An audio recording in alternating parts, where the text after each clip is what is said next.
everyone, and welcome to episode 54 of the Hall of Gamers podcast. This week, I'm joined by apparently everyone we could find. We've got our wonderful producer, Cameron. Hi. We've got Charlotte. Hello. And we've got our friends from the XboxCast, Lee. Hi. Simone. Hello. And Kyle. Hello. Thank you for joining us, guys. Thanks for the invite. Thanks for having us. Well, I mean, we figured that, you guys were so nice to invite us on your big, anniversary bash that we would get you guys on like 3 or 4 weeks after our anniversary one, because we really fucking suck at scheduling, and it was really awkward. We're really bad at it. Yeah, it was actually like, we did super be like, yeah, we should definitely get them on. They were so nice to have us on. And then it was like, what Except week was... Cameron, you mean? Yeah, Cameron. And then how long did it take? And then Cameron's like, what are you talking about? What show? You do not know what I had to do to get these guests on. That's exactly it. He's like, I have the schedule. How dare you try to change things up? Which, I didn't want that blood on my hands. So here we are, episode 54, which is, close enough. So thank you very, very kindly for joining us. This week, we're probably going to be talking a little bit about PAX. There's a little bit of news in there around some game announcements, which is great. I'm excited about. And some Game Pass stuff and kind of what we've been playing. Again, if you've seen, this is episode 54. If you've seen the show, you probably know what we're going to talk about. We are relatively consistent. And as always, we're on live on Twitch. Hall of Gamers Pod is the place to find us. You can come hang out in the chat. We've got Odrin in the chat. We've got Bulbasaur. We've got Keo. Yep. Come say hi. Ask us some questions. We greatly appreciate it. But first, without any further ado, Cameron's going to transition us into a song of the week that Charlotte did. So I got a week off for a change. I thought Lee was doing it. Lee is doing it. Yes, I know Lee is actually doing it. But that's how we introduce it. Pay no attention to the man behind the curtain. Lee, can you please play it? I'll play it now, okay? There we go. There's my producing done. Good job. You joined my cult. It made me smile. It's cool, but you don't like the booty. You have to go. I'll sacrifice. Can't let my followers get to old age. And you know that I could go and fight in dungeons. Fish or cook or just clean up after someone. Caught in the loo, it's full of poo. Or will you just poop out on the grass? Why are they always dying too fast? Rituals are on a cooldown. Got my axe. Let's beat this boss to a run. Break the chains so we'll free the one who waits. I beat the fight. I'm on a roll. I need a weapon or a lot more faith. Hey, you want to join my cult? We'll shake our booties. Gonna win this game. Woohoo. Wow, That was I a know stretch, but I got there. I know the band. I couldn't remember. It was good. You got all the way to the chorus, which again is twice as long as I usually do. I mean, I'm pretty sure you're the one who told me that we should really just cut them and cut to the bits that people remember. But that was because you were complaining about doing the first. Yeah, that's true. That's my fault. That's my lack of ability. Whereas that one was actually easy to write. Yeah, you fucking nailed it. Good job. Well, I know what it is. Cameron, I assume you definitely don't know what I know the band name. I don't know the song. Okay, well, that's something. How about our wonderful guests? Any ideas? Tell you it's the Spice Girls, but that's all. It is the Spice Girls, yes. Yeah, I couldn't tell you. Bulbasaur's got the wrong name title. It is not. That's not the name of the song. Stop that right is now. Part of the lyrics. The song. Stop right now. The song is called Stop. Stop. Yeah. Fantastic. Great job. I'm sad that I know the Spice Girls. Yeah, sorry. Good job. I just realised what happened then. Yeah, it's like, you really kind of just outed yourself a little bit, Yeah, sorry. I should probably go now. I'm done. Yes. I mean, the 90s are back. It's fine. It is. I've had that song stuck in my head since I listened to now I can hear it now. Just yeah, it's constantly. really I'm just. so sorry. We're feeling a little bit meh. I mean, I'm really glad that didn't go with Wannabe at least, because I might have had to actually throw myself off the building. It would have been that I just don't know if I could deal with it. I wasn't going to go that far. Thank you. Wow. You have standards. Well, sometimes. To a point. Rude. So I suppose we'll get straight into our question for this week. And the question is, with Portal 2 being the last backwards compatible game to hit games with gold, do you think we'll see 2 or 4 titles moving forward? So let's go around the horn. Charlotte, any thoughts? Well, if that's like, they're probably gonna take it back to 2, wouldn't they? Because that would make more sense if that's the last 360. Oh. I mean, what? I mean, if they do bring it back to 2, does that mean they're gonna change what kind of games they're gonna put in there? True.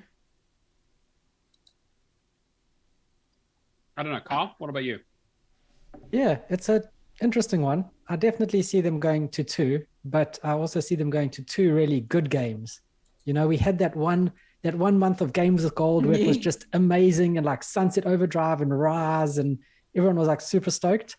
And then it's been constant downhill since then. Ending on Portal 2 is a great one because, you know, this was a triumph, and now it's off to now we're going back to 2 games, but let's do really good 2 Xbox One, Xbox Series X games. It'll be great, I think. I was just thinking about, like, because you're right. They have had a couple of really good ones. Like, they've had a couple of really good months where you're like, wow, it's a really good collection of games that most people don't have. Most of that was before Game Pass. And I really feel like most of that stuff was pretty early on. So they really peaked quite quickly. They were like, we've got this great idea. We give away free games that we own, and like people are going to love it, and people are going to complain, like completely forget that we charge them for playing online, which you should be able to do for free anyway. And then they got, like, 5 months in, and they're like, okay, so we've completely run out of game ideas. What do we have that we can just throw out there that people that we can say is free? Or how good would it be? How good would it be if they go, here's a free game and 7 days of Game Pass? Yeah. I could see it. Simone, any thoughts? I think they're going to go to 3. 3, okay, all right. Why? What do you think about 3? Like, is that going to be? I feel like I like Kyle's idea that they could bring it to 2, but just make them really, really good. But I think 3. I feel like 3 is more likely because people are going to complain when they used to get 4 free games. Anything lower than 4, I think they're going to complain about. Yeah. So 3 seems like a happy medium to me. I feel like 2 is a big blow. Do you think that's? I can see that. When you think about it being 3, because they usually do 2 as the 2 weeks go on, right? So you have 2 at the front of the month and 2 in the back of the month. Do you think they do 1, 1, and 1? Do they do 2 and 1, or 1 and 2? I think they'll go 1 and half a game, and then the other half, and then 1. Oh, Boyfriend Dungeon. What do you mean? Right, yeah. Like the first 2 levels. I can see that. Yeah. Well, like, That's right. So, like, basically like the old school demos. The shareware. Jackrabbit. The first level of Doom and pay for the rest of it. Yeah, and then they'll tease you. You have to wait, carry on paying for gold for the rest of the game. See, like, I know you're kind of joking, but I also kind of think you might have just developed a new capitalist nightmare for the for game developers to be like, Microsoft's being like, haha, that's really funny. But wait a minute. Maybe. Hang on. Maybe. It could annoy the PlayStation people as well, because PlayStation get demos, don't they? We can go, but we get like half the game, which is way better than a demo. Well, you get half the game, but we also give you the other half. The other half later. Yeah. You actually still get it. Like, could you imagine being that person that was like, okay, so like I got my Xbox, but it's halfway through the month. I only got the second half of I only got the second half of Rise 2, and so I know that there are some Roman legionnaires, but I have no idea what they're doing, and I don't know who any of the characters are.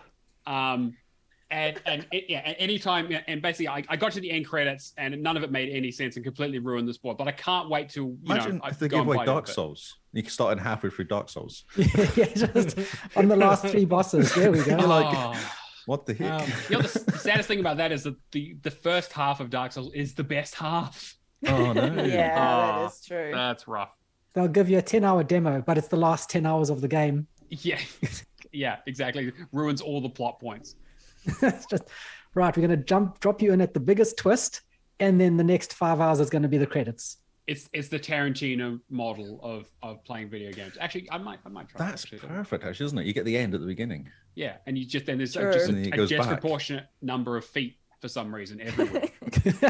See, what you guys are describing is the Metal Gear Solid 1 on PlayStation 1. You Split into 2 discs, and it was... I only ever had the first disc, so that was a worse experience. Yep, Wow. I remember back in the day, my friend he was like, oh, I love this Metal Gear game that my friend gave me or whatever. And yeah, we played through it, and again, like we were playing through, and we got to the end of Sniper Wolf, and you get into that next bit, and I never saw the end of the game, because I was like, we just never had the second disc. I was like, what happened to it? He's like, oh, I don't know.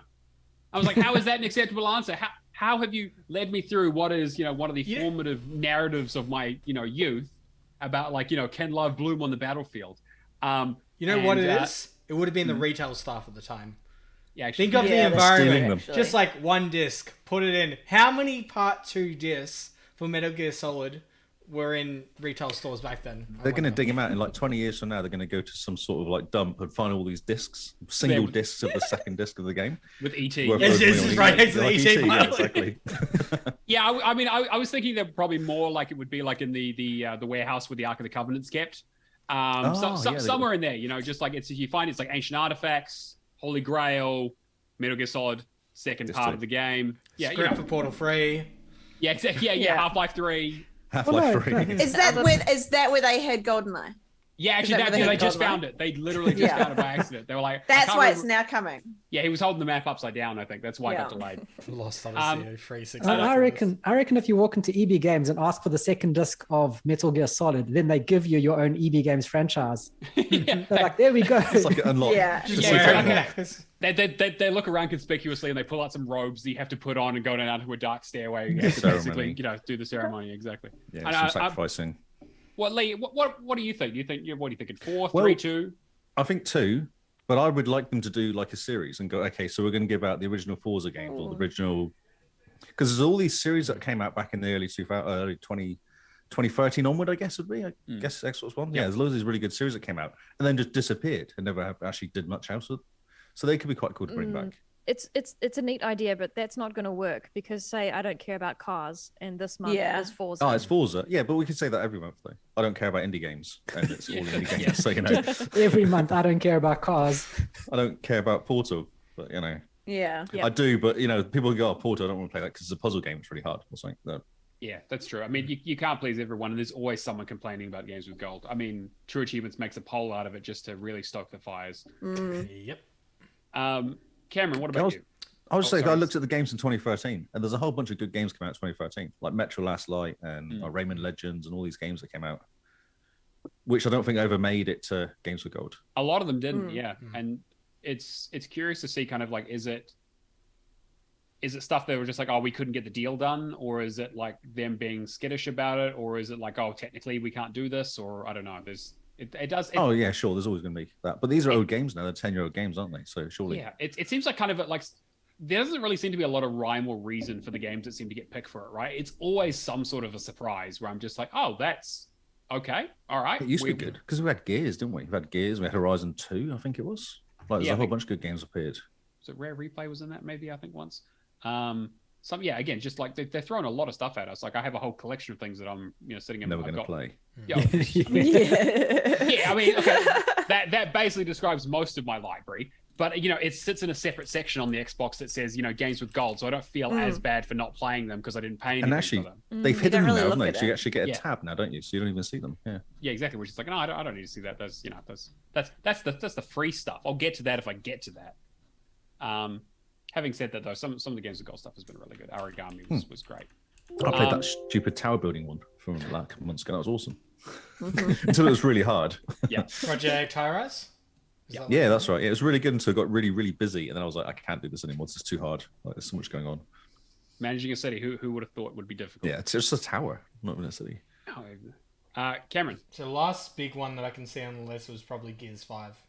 And that was February last year. 4? Doesn't count. Well, you think 4? I mean, yeah, it doesn't count. I agree with that statement. Yeah, so the reason I'm thinking 4 is because of the reception for Games of Gold last year. With the price increase. I feel like Gold in general, right? Yeah, Gold in general, sorry. Any change, anything that we're taking away from consumers is going to look bad. Regardless of quality, people are going to see it's going from 4 games to 2 or 3, and they're going to be like, okay, I haven't cared about games of gold for like the last year, like the typical consumer mindset. But you're suddenly taking this thing that I'm paying the exact same price for. Yeah. They're not going to Yeah, be happy about it. You're delivering a worse product for the same price. What happened if they killed it? And just went. Then they we're have done to now. The replace Game it with Pass- something. Mm-hmm. Well, no, just kill it and get rid of games. Well, for they'd gold. have Get to- rid of get rid of Xbox Live Gold. Get rid of Games for Gold and just say Game Ultimate is our kind of pay for Game Pass and you'll get everything you need. I mean, Like I think minimum that's the end goal at some stage, Yeah. right? I think that's where they're obviously where they're heading to. They've put so Yeah. much behind Game Pass. Everything that shows up on their stages whenever they do their announcements is always like, coming to Game Pass day one, coming to Game Pass, coming to Game Pass. And you're like, great. I mean, I don't buy video games anymore for the most part. So it's like, fantastic. That's best value in gaming, etc., etc. Because how much does the console version? It's $10. Yeah, Is it console? $10 American, I think. Yeah, and it's like Ultimate is what, like 15, I think. Yep. And you get PC with that. Quick question: how many games do the PlayStation players get for PlayStation Plus, or whatever? I think it's like a 300 or so. Like because it's still early days.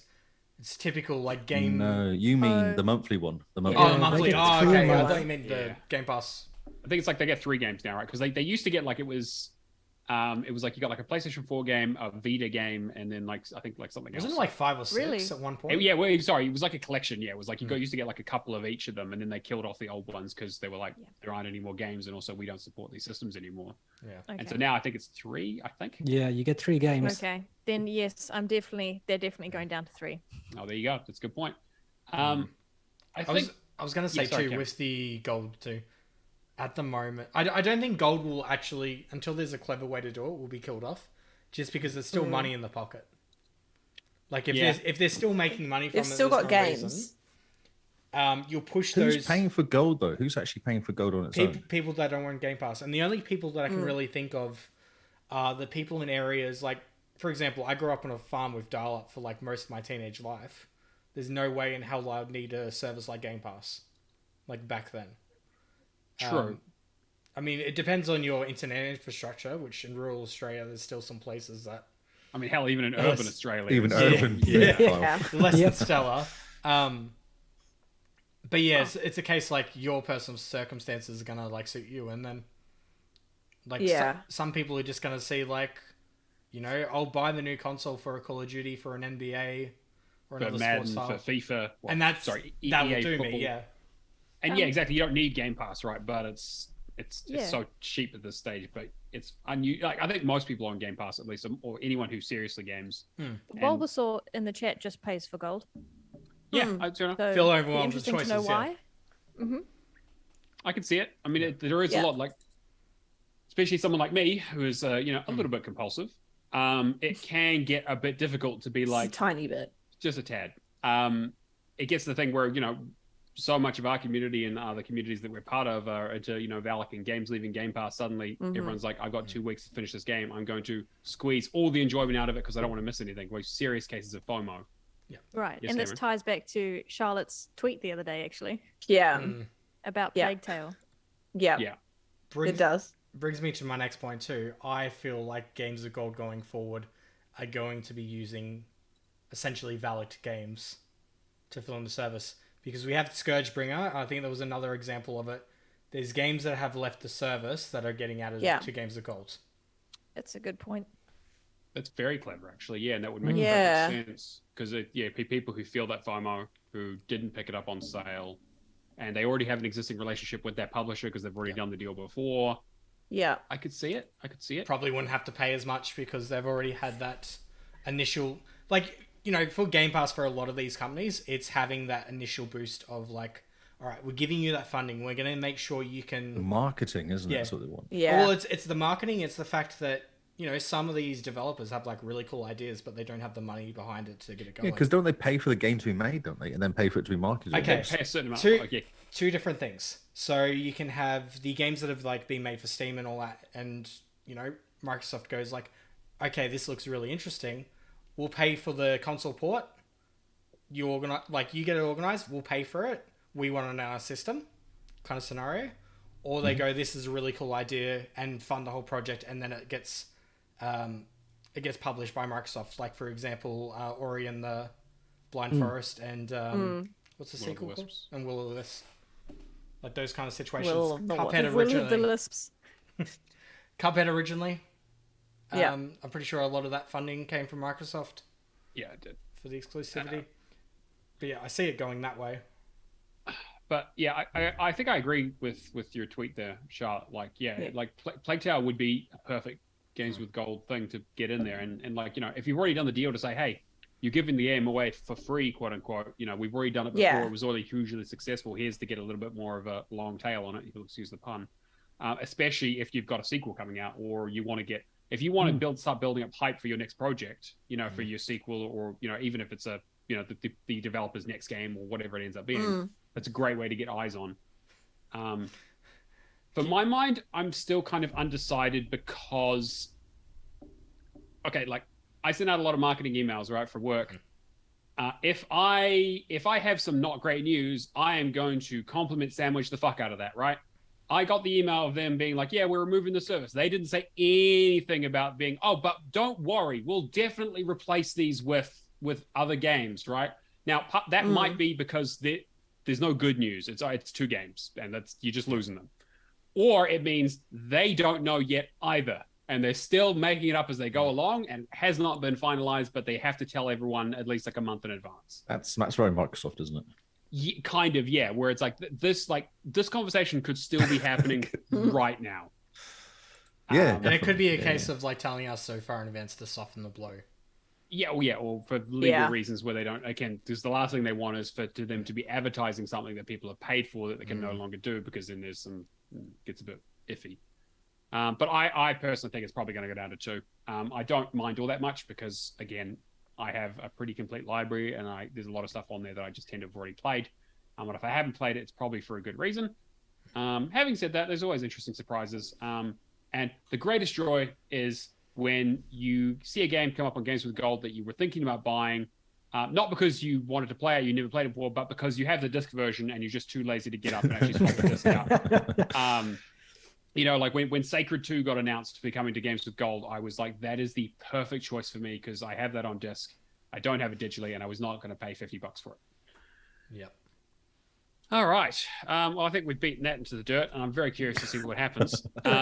Nothing will happen. It'll just be 2 games and nothing will happen. They won't even draw attention to it. They'll just they be won't like, even care. Nothing. We said we were taking the games away. We've taken them away.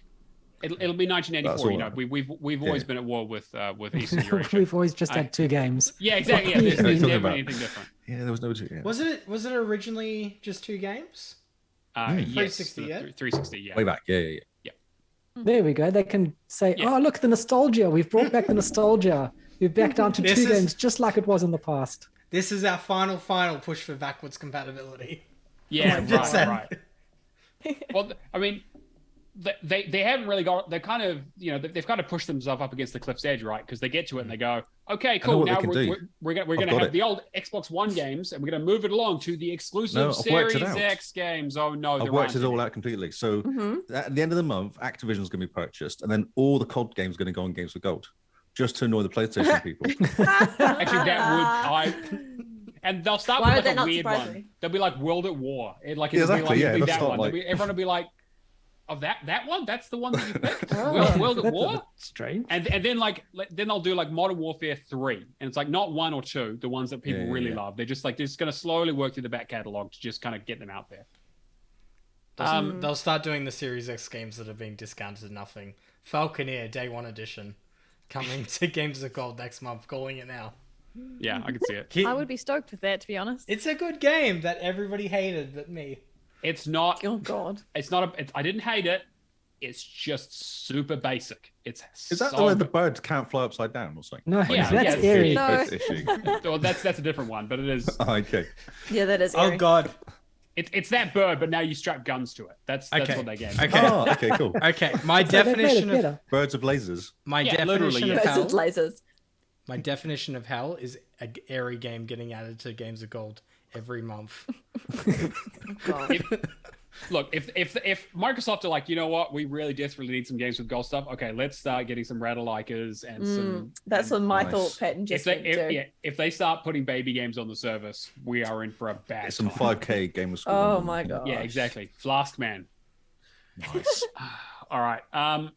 let's have a chat about PAX. I think. Cameron, you're excited for PAX, right? I mean, okay. We are all going to PAX. Yes. We're all very excited. Yeah. It'll be nice because I haven't had a vacation in a fair while. Look, it'd be nice to actually get out of the house. It will be very. Yes, it will be nice to get out of the house and also the country because it has been a few years. But we're all very excited for PAX and also just to, again, PAX is basically an excuse for us to, get together and do stupid shit. So it'll be great. I'm looking forward to paying, Melbourne prices for all of my food and drink. So that'll be fantastic. On holiday. Best coffee in the world, apparently. Yes. Apparently. Yes. That's a pretty good coffee. Yeah. What was that? I need to remember what that stat was about coffee drinkers in Melbourne. It was absolutely insane. I think I've told it on the show before. I mean, let's beat the dead joke. Sorry, let's beat the dead horse with Alex attending a French buffet, French breakfast. Yeah, I'm sure.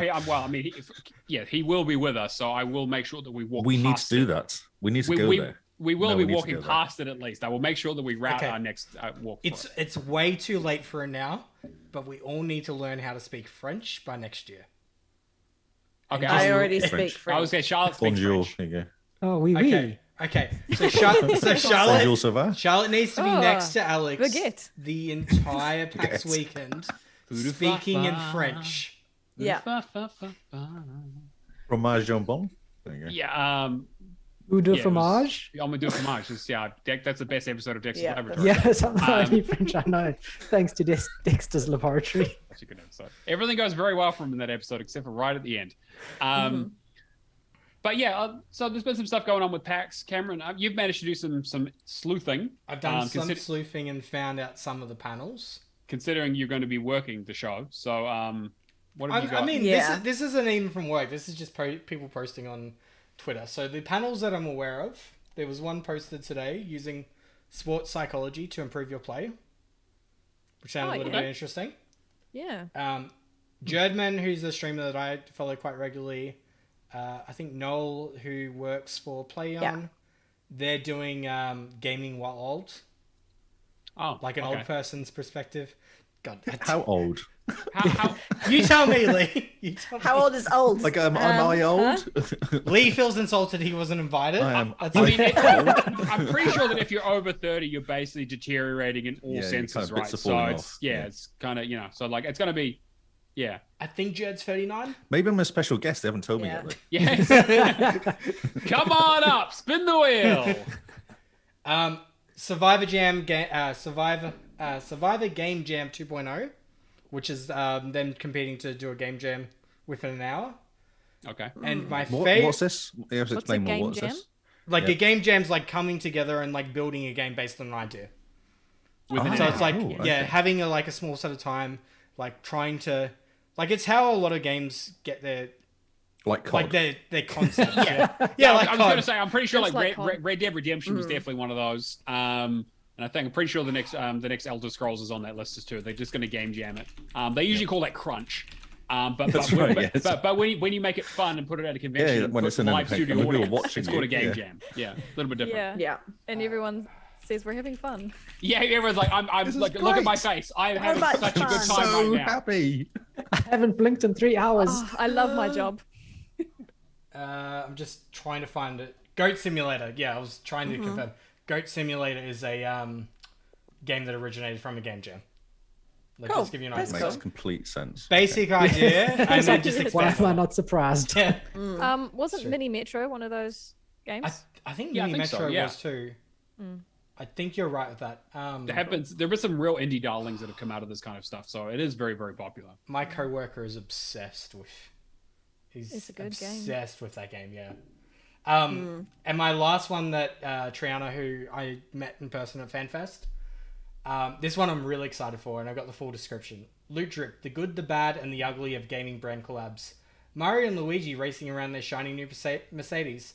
Ariana Grande and Katy Perry firing Sephiroth. A PS5 hoodie which costs more than an actual console. From virtual concerts to cup noodle hats, video games are increasingly inviting real-life people and brands into their worlds. But what's in it for us, the players? Does anybody really need a $15,000 Gucci Xbox? Join us. What was that game, Kyle? Sorry, what's that game, Kyle, that came out? It was called like Racing on a Bike with Red Bull on your head or something. It was some sort of ridiculous name, and it was sponsored Monster by like Energy 15... presents Monster Yes! Energy's Oh my motocross. God. Monster That was Energy amazing. sponsored. Yeah. Yeah, Wow. Two. Yeah. That's, they were like, this idea is so good, we're gonna do another one. they did. They literally bought one out, and then we said it, read it again. It was like it must be the same game, but it wasn't. It was a slightly different name, but it was 6 months later. All right, I'm gonna finish the panel description. Yeah, sorry, now. I just of course, reminded me Cameron, of that game. Cameron, we Sorry. would never No, want to no, get no, in the sorry, way of no. you reading out a list on the Listen, podcast. listen. Join us on a journey through the weird and wonderful world of corporate brand synergy. Death Stranding Monster Energy not supplied. Wow. Okay, that's unfortunate because that's like the first thing that came to my mind when I was like, I had to was tie one of back the- to the Monster Energy. yeah, but it was right. You were right. Like it is like that was Death Stranding. Monster Energy was like he would drink Monster Energies, and then not like You can. you play as Norman Reedus in the game, and you would just look around, and there would just be posters for his like AMC show that he was doing about motorcycles. And it's like, what weird alternate universe is Norman Reedus looking at a show about himself that's not on TV because TVs don't exist in this universe anymore? And also, he's a baby or something. I don't know. That game is strange. I still don't understand what the game's about. I really don't. No one does. No one does. After he made that Are we Princess meant to? Beach joke, towards the end of the game, it really, I was like, I'm just gonna check out. Wait, so you guys have both played it already? I watched a live stream of it because I was like, again, I own a I PlayStation, so. I plan Right. to, but yeah. But because I was like, I love Hideo Kojima, and I had to figure out what the fuck was going on. So it was like people were loving or hating this game in such a way that I was like, okay, I need to understand this. But I wasn't going to buy a PlayStation for it. Yep. Yeah. All right, sorry, Cameron. Yes, was there anything else? No, but like I'm really excited for Triana's panel because just as a description, that sounds fucking amazing. Yeah, I was giving you shit, but that does actually sound really cool. I don't understand what's being said at that panel. Is it everything? I guess they're just talking about like brand, like just brand collabs. Just general, yeah. Like, Yeah. you know, Just general like, talk about it. you know, your freebies, your kind of stuff. Like, what's like 100%? Does anybody need a $15,000 Gucci Xbox? Like, I showed to my coworkers, Yes. they're like, we didn't know this was a thing. Right. Yes. But it's the same as phones and all that, isn't it? As well? Like the iPhone that came out, and it was, do a limited. or the version. watch that came out, that gold watch that came out, it was 50k or something. Does the Xbox mini fridge fit into that category? I mean, I would put it there, but I that's would just me. I would argue that's a good idea though because it's capitalizing on the meme. Yeah. Right. Yeah, I still wanted the Yeah. full size one. And it's a mini fridge, Xbox branded. Yeah. Branded it to the next level. Yeah, right. Yeah. It's just kind of like they were just like, well, we're not just going to slap the logo on it. We're going to make it the same Yeah. thing, and then make it loud and. We're actually just going to useless. go for it. Yeah, which Sweet. I nearly bought one for the meme, but Oh, you didn't get one in the end. no, You no. so I told just- us you were. I know. I mean, He did You're not allowed to get one, are you? From the sound of it. no. Well, He was not allowed. I was. Sounds I was like a long story. I was informed that it was not. It was probably not the best purchasing decision. However, fuck it, I could have gone and bought one myself. What's she gonna do about it? Okay, so look, It's just a shoe flying your way. Yeah, it's fine. Yeah, it's like Bye, Matt. It was nice knowing you, Matt. the problem the is screen, with the it screen's too. blurred. They can't see it. Yeah. The problem with it is too, like I got the Black Ops 3 limited edition Juggernaut fridge, and it has the exact same cooling power. Having used that before, I know that how bad it is to actually cool down the stuff in it. It's like I know someone who's got one. It's a glorified cooler. Oh, really? I know someone who's got one. They said it's not that it's good. It works, It works. and it only makes lots of noise when you bump it up. But if you have it at a normal level, it's fine. It actually keeps everything cold. Okay. So it's actually not too bad. I mean, like, I would have basically just bought it to display it. To be honest, like Yeah. there's not really. I probably wouldn't get you much. I have practical use. space on my desk. Yeah, I exactly. mean, It's like, I yeah, mean, you for the could- same could price, just you sit get there. like a decent proper mini fridge. That's probably going to Yeah, store a you whole bunch could. of stuff. Doesn't look like an Xbox though. yeah, sure. Just need to get creative. You just hang it. write Xbox on it or something. This is with stickers. Paint it black. We can have an Xbox Cast fridge. The Xbox I can Cast. see You it. could. Good. Um, Okay, so I just need to let you guys know that it's been a while since you were last in Australia, and you're coming to PAX. Yeah. yes. Dear. I need to let you know that mullets are back in. Oh, So- okay. Oh, yeah. I expect to see a They haircut. never left here. They never left New Zealand. No, yeah, it's true. Yeah, Right. it's kind of national pastime. When they're done with the sheep shearing, they're just like, well, whatever. It's just keep going. I mean, yeah, I've kind of, I've been growing out a little bit. I can try and style it a little bit. Yeah, we'll see how it goes. I mean, you probably should have let me know maybe a little bit earlier. So, because I don't actually control the rate at which my hair grows. But you do take. I'm hearing excuses now. Excuses. These you are all generally just take excuses. a long time between cuts. Yeah. That is true. And I hadn't, to be honest, I hadn't seen your face for a while, so I thought maybe it was more. No, I mean you're right. I have actually taken a shower and styled it for the show for the last few episodes. So I have been. 1 second. Why has Cameron not got a mullet though? Because he doesn't live in His Melbourne. hair. No, but he's coming to Melbourne. His hair is perfect for a mullet. It's kind of longer and it can be. No. I'm getting a haircut in like 2 weeks, so yeah, that's fine. A mullet. Yeah, A mullet and a mow. That's what you got to do. Here I am just fully listening to Simone thinking that she's going to be like, get your visa sorted out because of how much a pain in the ass process it is at the moment. Actual handy information. My boss today, 3 weeks out to try and get an Australian visa, and something just luckily opened up today. Oh, wow. So, yeah. That's... You might want to look into that too. We don't need one because we don't need one. No, I'm fine. You arrive and the border guards say, "Welcome home." Yeah, they're basically like, "Okay, all right, you're back." They're basically like, "Hey, here's your high state of living and better wages. Congratulations, you did it." And then you're like, "No, I'm sorry, I'm just visiting." And then just like, "Ha, why?" Yeah, exactly. Just why. All right. Well, I'm excited for PAX. I want to see what more panels are, but again, that is kind of the reason to go. I don't really want to go and stand in line for a game that I'm going to play in 6 months anyway, right? Mm-hmm. It's more to talk to the indie devs, have a good time, eat basement chicken, visit me. Yes, visit Cameron. And now, are you going to be a coat room for us? Are you going to hold all the coats? No. Yeah, it's a great idea. I swear to God, if anybody comes up to the booth and asks me to store things for you're going to get kicked out. Like, no, not happening. You're gonna give me a ticket and everything, like legit. I'm just fully expecting one of you guys to come up and be like, "Hey, can you put this in the cupboard for me?" So Cameron, please tell me about the development process of you creating this game. I'd love to hear more. I market the game. I don't develop any. I have one of the developers coming with me, and we're gonna be Oh, someone who knows stuff. Yeah, I'm really excited for his game. I got like a TV stand. Knows all the things. I bought 3 kilos worth of chocolate yesterday. That was an experience. Calling around trying to source chocolate coins. Oh, okay. Very hard to find chocolate coins at the moment, apparently. Wrong time of year, isn't it? A bit early. Yeah. They usually, exactly. They're not ripe yet. But October, you should put them in a greenhouse. Okay, it's mildly weird that you can't find them because October and Halloween. I had to order them from Queensland to get chocolate coins. Yep. Okay. It's not really a thing in Australia, is it? I don't like it's chocolate. Like chocolate all the way. Just in general. Or chocolate coins. I mean, I understand having like a globalization and import, but I like to think that chocolate is most places. No, not in Melbourne. Only coffee. Oh, okay. Only coffee. Yeah, that's you ask for a mocha and they laugh at you. Coffee mullets, that's all you got. Am I the only one here that like had parents that like use chocolate coins to teach them for like Christmas, currency and that? No, not for Christmas. Like, get them. What? Like around the like all time. No, I used to get money off them. Not I used to. I mean that too, but like I had real money. All around the year, they used to throw the coins at the plebeians, and I had to count how much they were throwing at them.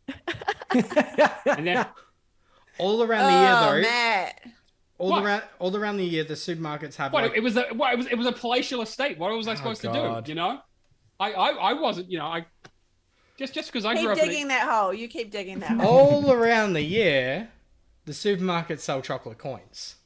Yes. Yeah, they do. So it was like pretty common for like my parents to, not like pretty common, but when I was younger, like teaching me how to count like known currency based on chocolate coins. Yeah, so they couldn't bribe me like that. Yeah, one. The value increases as you get through the bag. I mean, it's a great way to teach people about diminishing returns. That is the best way to do it, because you're like, man, I would do anything for that one chocolate coin, and then when you get to the 5th one, you're like, you know what?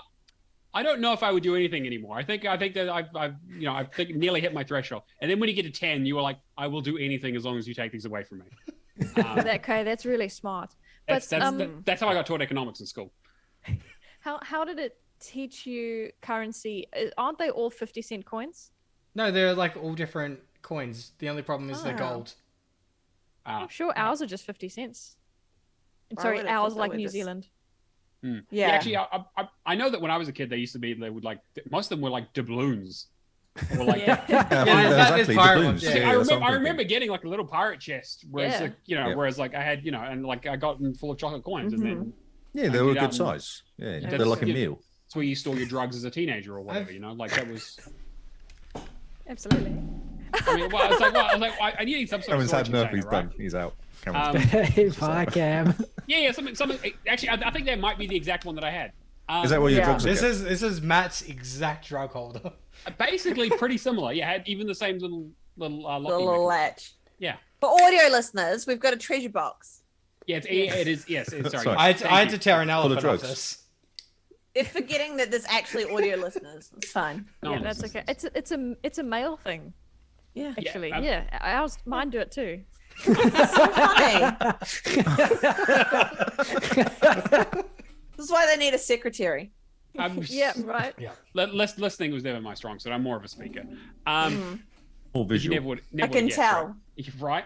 All right. So we're all excited for PAX. Fuck it. We're gonna move on to the next thing because we've been. I talking was gonna about say it the only thing we're really excited for is like one cool panel and food. 100%, Yeah. we're Someone just looking on after my food. jacket. Panel that's and- fine. Someone like- looking after my jacket for me. That's Yeah, exciting. yeah. That is exciting. We're like, oh no, Cam, my hands are so full of swag. Can I just leave this here with you for a second? I We gotta have- go. I promise I'll be back real soon. I'm gonna have to. Yeah, Real I'm soon. gonna have to carry 6 hours so later. I'll bring you back some chicken. I just found out today that I have to organize all the printing in Melbourne too. They're not bringing them over, so I'm gonna have like no room for anything. All the printing in Melbourne. So at least the five of us are That's going a to lot be of printing. printing. So we've got that going for us. So much printing. Yeah. Well, I'm excited to see your guys' faces in real life. Yeah, that it'll would be that would be fun. nice actually. I mean, Texas. I do look mostly the same, but I'll Well- probably. Well, You're probably really short though. shape. You're like 3 foot tall. Yeah, basically, yeah. That's why. Like it's yeah. Real short. But I will be skinnier because the camera adds weight, thankfully. So Oh, that's, that's- I've got that Wait, going for me, hang so it on. kind of evens out. Did you say Matt is short? Yeah, I'm tiny. Three- What are you talking about? about Yeah, 3 foot. actually, yeah. Okay, if I stand up, I don't get much taller. You're Okay, standing okay, now. I thought okay. you were standing now. Well, let's just go with this. I'm 5'9", and I can confirm that I am taller than Matt. that is not true. I am Oh. 5'10". I just You slouch. slouch. Yes, You which slouch. doesn't- Yeah, the I'm problem- taller. problem is doesn't Matt mean does the that. tape measure shrinks as well. That's not how that works. And Cameron's really slouch. tall, is that right?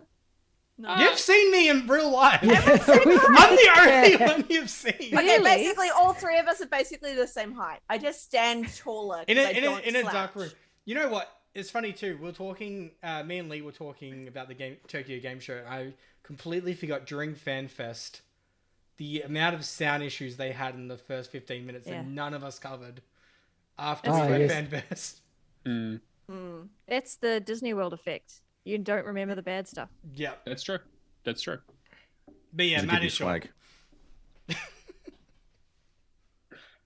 I got it where it counts. All right. We've got TGS, right? I was hearing about Deathloop. Something happening with that, Cameron? Mm-hmm. Yeah, so TGS, a lot of games got announced coming from Japan. So, 22. Yeah, 22 games on Xbox, which included 13 from Japanese developers. 3 new additions were dropped onto Game Pass for like the download the same day, and early 2023 is shaping up to be quite jam-packed in terms of games. The only thing I'm curious about too is whether this is following the same thing that we saw at like FanFest, whether these games are all hitting Xbox in the next 12 months, or if some might be a little bit out. Yeah, like, it further? didn't say, did it? It just said 2023. 2023. Probably. Well, to be fair, 2023, that gives them a lot of runway, right? Like they can just be like, yeah, you know, we've got big plans for the next year year and a half almost. So, but I'm excited. There's some good stuff on that list. I mean, like Odyssey hitting Game Pass. I'm kidding. You know what? It was Oh my so, God. like, okay, Odyssey hitting Game Pass was a rumor. That got leaked by a Twitter insider. With it though, it's so weird seeing it here and not at Ubisoft Forward. I didn't think that there were any Asians in Greece. Well, I mean, that's a fair point. Yeah, Tokyo Game Show really does kind of be like, well, you know, Ubisoft also not a huge Japanese developer. You know, like that's probably not the first place I would go. It's really weird. But I mean, I guess it's one of those things where if you're at Ubisoft, right, and you're like, okay, we're going to announce the future of Assassin's Creed with this new model that we're doing and all this Mirage stuff. And here is Odyssey, 2 games ago, now coming to Game Pass. They'll probably like, we'll just chuck that to Microsoft. They can put it wherever they want. Like that's not the kind of There thing. wasn't anything really announced in Ubisoft forward though. Nothing had already. It's weird though. Like, it's all kind of forward stuff, and it's not coming out now. It's if you have like 20 minutes, like realistically of nothingness, but Assassin's Creed, like an addition to Game Pass with Odyssey, like it just seems really weird here. Not that we're It complaining, does. right? Yeah, we I mean, like, complain about things. Odyssey is a great game if your save file doesn't I've get got it deleted. on. I've got and this they game on can, disc typically. pronounce your daughter's name right. What? Oh, salty. yeah, a little bit. I hate that DLC. I still haven't gone back to it. But I gotta say, everything else that was coming looked pretty good. Ni no Kuni. Oh my god, Ni no Kuni is one of those games. Like, Level 5 is one of those developers that like made me fall in love with video games originally. Like it was one of those Japanese developers because they did Dark Cloud and Dark Chronicle, which again, if you had the original PlayStation 2, their demo disc had the original Dark Cloud on it, and it was this really weird, interesting game that was half dungeon crawler, half like world builder. Like you would basically be like, oh hey, the entire world has been destroyed. You need to go into these dungeons and find all these people and rebuild their stuff for them. You know, the early 2000s was amazing. And so Ni no Kuni was made by them exclusively for the PlayStation originally, but in conjunction with Studio Ghibli, Who did all the cutscenes for him, right? Yeah, all the cutscenes and all the art for the game. So it is absolutely gorgeous. It is an amazing looking game, and they've remastered it and they're bringing it out on the Xbox, which I literally thought was never going to happen. I'm very excited for that. Yeah, so I'm going. That's probably and apparently coming like now. It's on there. Yeah. Like, so. And apparently Today, you're right, yeah. Yeah, and apparently they're going to bring the second one at some stage as well. So like, correct, straight to Game Pass, yeah, 2023. Fantastic. Like, Which great. is, like, wasn't something that you'd never expect to hit Xbox. And no, and like, we're seeing a lot more of that, which I'm so happy about because I really feel like I missed a lot of stuff in the PlayStation 3, PlayStation 4 generation from being you know, Have you an Xbox. Have you watched the Tokyo Game Show yet yourself, or no? I've just kind of looked at some of the trailers. I didn't watch the show itself because like after it, like. Hopping offline and actually thinking about it, I'm just like that. This show was the thing that's like cemented me. Like they're serious. They want to, Dragonroper. I knew you were going to be excited for. Yep, I've already downloaded it. Kuni looks amazing. The fact, just reiterating Persona. There's a really cool beat 'em up one. The two 1v1 fighting one that looked really cool. Blaze Blue. Pulled in like 8 different properties in one. The one with Ruby and everything else. Yeah, that's right. Ruby and that. Yeah, that's right. That looked Blaze Blue Cross Take Battle Special Edition. Mm-hmm. So, there was a lot of like really cool announcements. Power World looks interesting. Yes. Pokemon with guns. SMG, yeah. Pokemon with guns. Pikachu about to cap a motherfucker. Yeah, Only you've seen the video, guys. It's a real fun video. Just blowing stuff up. Yeah. What else? Deathloop. Naraka as well. Naraka had Yeah. talking about campaign or something for Naraka. Maybe? I really hope Naraka gets more achievements. It might do. I mean, apparently it's been doing okay. So I'm interested to see what happens there. What else? Yeah, Chapter 2 campaign mode is what they say. So yeah, Chapter 2 campaign mode. I don't know what. Yeah, curious to see what that actually. Apparently a new map as well. So like, I guess new map. Yep. They're trying to new go character as well. They're trying to go the sort of Apex Legends Fortnite route where they change things up pretty often to try and keep people interested. So I suppose that makes sense. Yeah. But yeah, like it looked like a great show. A lot of really good announcements. Yeah, Danganronpa 3 I've already downloaded. It's twice as long as the other ones, so we'll see when I get around to that. Do we care about Overwatch 2? I don't think I've met a single human being who does. Not really. Including the people who I'm worked not worried on about it. It's Yeah, when you put your heroes behind a battle pass, it's not a good time. That's a bit sad. I was looking forward to it simply because it's free to play, and I like shooting things. Yep. Like I'll check it out. Hopefully it's good, but I don't Not have. holding your breath. Yeah. How do we feel about Wolong Fallen Dynasty? Team Ninja. I reckon it looks amazing, but it's mostly just, I guess, CGI stuff. They've just been CG stuff for it so far. I don't know. I think it looks interesting, and I'm definitely curious to see even what kind of game it is. It seems the guys that did Bloodborne. So. Yeah, it's like because I'm trying to think what Team Ninja did most recently. Neo? Neo? Yeah, Neo. Yeah, Neo. Yeah, Neo. So it looks like they're kind of going with that. Like, are they going to stick with that engine? Is it going to be like a Souls kind of game? If so, great, because I love that. With the Chinese aesthetic. Keo said it the other day. Stranger of Paradise for Final Fantasy Origin was the last thing that they did. Okay. Oh. Yeah. Okay. Yeah. That's one of those ones that came out and kind of everyone was like, oh, this looks interesting, and then that's all I heard about it. Yeah. Well, they watched the cutscene with the really bad dialogue, and they're like, chaos. "Oh, this is funny." Chaos. This will be fine. Yeah, and you play as Fred Durst, right? And that's kind of how that works. Keo said it was really good, but yeah, I agree. Too much chaos. Yeah, apparently it's a bit of a mess, but yeah. And then I guess the big one that kind of got snuck out recently, GoldenEye apparently got stealth announced. Yeah. Dropped. Yesterday, or before? Yeah. State of Play and a Nintendo Switch Direct at the exact same day. Of course, that makes. Actually, I know this is an Xbox podcast. Can we just appreciate Zelda's new name? No. This is an Xbox podcast? I didn't sign up for this. Tears of the Kingdom. I mean, yeah, Tears of the Kingdom. Which is why they were saying having to delay the UK announcement because of it. It's called Tears of the Kingdom. Oh, that makes a lot of sense why they would delay it. Wow. Yeah. It looks... Isn't it free publicity, though, isn't it? Yeah, basically, yeah. They would actually, that's what they were waiting for. That's why it's been so long between the actual announcement and gameplay. We're literally waiting for this one moment. And now, realize it now. Yeah. Yeah, absolutely. It's marketing genius. Yeah. They understand how to capture a zeitgeist, Nintendo. I'll that's right. Yeah. Because all publicity is good publicity, isn't it? So absolutely, yeah. That they're always in the news cycle. That game, unrelated, but yes, that game does look quite good. Although I have my reservations about Breath of the Wild. But GoldenEye, the game we're actually talking about, Cameron, that you were very excited about. What do you got? Okay, so where do I begin with GoldenEye? Well, let's go around. Who among us has actually played GoldenEye when it originally was out? I have. Not Putting your hands no. up on an audio podcast doesn't work, guys. I don't want to talk over me. It was I believe it was the first N64. Actually, I believe it was the first game I've ever played.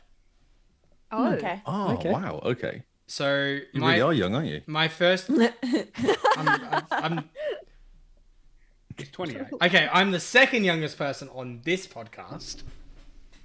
Thanks, Simone. I'm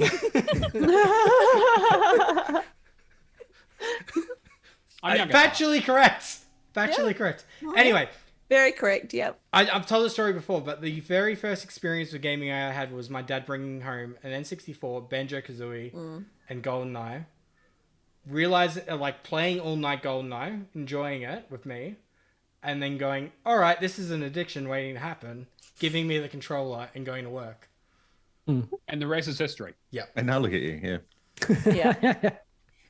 And they have such a problem with video games, my parents. Anyway, they're the cause of it. But I'm really excited for GoldenEye because I'm just banking on nostalgia, and it's just the fact too. I get to play GoldenEye, a game that I have so much nostalgia with, and not have to worry about an N64 controller. I know. So how far did you get? Did you unlock all the missions? Did you unlock all the secrets? Cradle's the last one, yeah? Egyptian mode is the last one. Egyptian's the last secret. The temple, yeah. Okay, I didn't worry about secrets because I would have been like a child. Yeah, I Two. would. Yeah. I would have been very young at that point, like probably 5, if that. But yeah, Cradle's the last one, the last mission that I can remember. So I must have bet the game. Yeah, that's the last one. Yeah, so if you do one on 00, you get the Aztec one, which is the one with what's his face, Jaws. Yeah. And then if you do that on 00, you get the Egyptian. I never managed to get the Egyptian one unlocked. That's the one with the golden gun, right? I mean, It's been... Is that, I don't know. I never played it at all. I didn't play any of the Egyptian one. And at the time, internet back then didn't exist, so you never really knew. You just heard that you had to do everything in 00 to get the secret missions, and it was really, really hard to do the last one on 00. It was insane. What were your questions? I have a noob question. Yeah. So is this coming out as a remaster or a port? Remaster. Well. Okay. Well. Hey, it says it's 4K bits on it. And it's all widescreen and stuff. So so the Switch version and the Xbox version are two different versions. Just for historical context, there is part of the reason it didn't come out in the first place and has been so delayed is because Microsoft owns Rare, who developed the game, but GoldenEye was an N64 exclusive, so Nintendo had the sole rights to the game itself. So they had basically been butting heads trying to come up with some sort of agreement for this game to ever be re-released because both of them claimed to own the game, basically. And apparently the IP has been kept on flip-flopping between EA and Activision all this time as well. So yeah, with the Switch version is a N64, like it got announced with the N64 games that like the Switch Online version. it's on Rare Replay. It's a Rare Replay game, isn't it? Okay. It's coming on Rare Replay. That's how you Yeah, get it. Okay, I'm Rare going to. Replay. So Nintendo Switch, it's coming to their online service with their like online expansion. I forget what it's called exactly, but that one is the original N64 one and is using some trickery to get the online to work, but in split screen. Yes. Oh, is that how they're doing it? Is That's it? how they're getting it to work, because a lot of people Right. just saw like, okay, Switch is getting the online modes, Yeah, multiplayer. Yeah. but realistically Yeah. they're pushing the split screen through their service somehow, whereas in the Xbox version is a 4K remaster of the original game. Okay. So the graphics are definitely nothing like the original. No, not really. It looks exactly the same. It looks It looks better than what we remember, but yeah. Okay. Well, no. See, in my mind, that's how good it looks. That's what I remember Yeah, it looking like. So it probably looks as good as I remember, Yeah. but not really. Yeah. Yeah, there's only so much remastering you can do to someone who has 1 pixel for a face. You know, like it's Yeah, that's Right. true. you know, like Poor guy. when you look like PS1 Hagrid, there's only really so much you can do to upscale that into something that looks like it. I think they put nicer guns There's in. not really I think. much The guns you look can a bit yeah, more. the models do look a little bit better, but the people Yeah. not so much. No, and the walls are all square, kind of. It looks like, square with an image on it, kind of it's walls. very flat. Yeah. Yeah, so faithfully recreated for Xbox consoles will feature achievements, 4K resolution, and a smoother frame rate, even split screen local multiplayer. And dual controls for you. So they've improved the controls, haven't they? To make okay. the Xbox controls. Well, they couldn't make them any worse, so I suppose that is a benefit. Right, because- I see. I remember that game being amazing. So I don't remember the controls being that bad. That's the thing, we didn't So have it's just anything to gonna be- base a controller off. No, before that, exactly. though. Yeah. And I managed to complete the game on 00, so I'm thinking it can't have been that bad, surely. You, you Surely it can't definitely, you have been. definitely adapt to have a controller that requires 3 hands to use. Yes, that's Yeah, right. there is Don't that. use The your foot. N64 I use my controller. foot on one side and then my hand on the other. Yeah, you got to. Yeah, You this, just exactly, use yeah. your toes. Consortionists Totally. were top tier speedrunners for the game for sure. That's right. Also, the fact that you move with the analog stick, but to aim, you need to use the directional buttons to move your camera up and down instead of having a second stick, because this is before dual sticks were a thing. Yeah. PlayStation basically invented that. So yeah, I'm very curious to see what this looks like. I don't know. I'm confused as to why we haven't got a release date still. Like so we knew this was the thing back in January when it leaked. It leaked January 1st. Like Sean, The war kicked off, didn't it? Didn't the war kick off? And they said that was the reason initially. yeah. that was the talk. So Sean, who did the original article on TA, put a tweet up the other day saying he had to drunkenly post this on New Year's Day because it got dropped. Oh my god. Well, that was because the achievements basically got linked into TA, so they were able to scan them. So it means the game existed in some form at that stage. But Because there's that like doesn't 2 really tell people you. that have played it on TA or have TA So- accounts linked. Okay, so Simone and Carl were very quiet. Have you guys played this game ever? Do you know anything about this game? Well, I've seen bits and pieces of this game, even when it was released and was supposed to be the next big thing, but it just never appealed to me. I mean, James Bond can only go so far. I was never a fan of his. So a game playing James Bond was like, I'd rather be Duke Nukem, thanks. That says a lot about you, I think. That's surprising you say that, actually, because Kyle loves suave men. I mean, Henry Cavill is his favorite person on the planet. I mean, Henry Cavill, that's- like, understandable. if you got to pick one, that's probably a good one to go with. I can't disagree with that.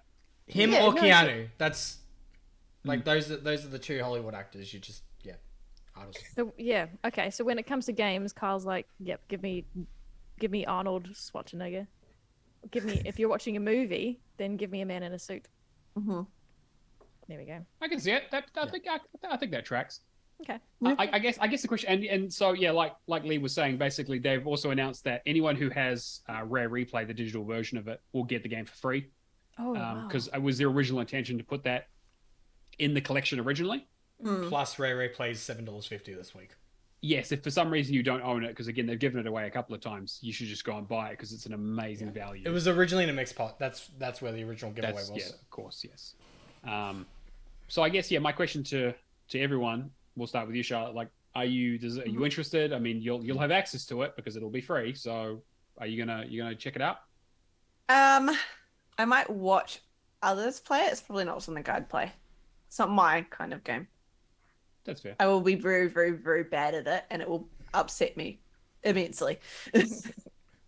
I mean, even if you're very, very good at it, it's the kind of game that will probably upset you. To be honest, it's one of those. Kyle, what about you? I like pretty graphics, and this game does not have that at all. Mm-hmm. And I can't spend 4 hours creating my character. It's an instant no. Man, I really feel like I'm on Shark Tank here. And I'm out. I'm out. No from me. I am out. Simone? No, I won't. But I'll watch Lee stream it. I think plug for Lee Howard 25. What I will not say- regularly, Howard. Make sure you get the 25 on the end. There, 'cause- You got to get that 25 in. Yeah. What I will say though is, of all the James Bonds, Pierce Brosnan is my favorite. Agreed. So there you go, big plus. But no, I won't play it. It's a pity he got all the bad movies, but he was my favorite. Quick question with that: was Pierce Brosnan your first James Bond? Yes. Okay, It's I'm the always exact right, isn't it? same. I think that's why I like Pierce Brosnan so much. Okay, but in terms of what is that show that's been going forever with the Doctor Who? TARDIS? Doctor Who. Doctor Who. So my first Doctor Who was that guy with the ears. Wait. Brilliant. Yeah. That helps. Which one had the ears? You mean Matt? No. She's talking about Christopher Eccleston, the Ninth Doctor. Oh, That's okay, right. yeah. And Yeah, he's cool, not cool, my cool. favorite. I mean, he's not my favorite. To be fair, he only had one season. They only got him in because David Tennant was busy and they couldn't get Tennant. Is that true? That is basically true, and that's why yeah. he doesn't do any of the reunions or anything like that because they kind of fucked him on They that. didn't were want like, him.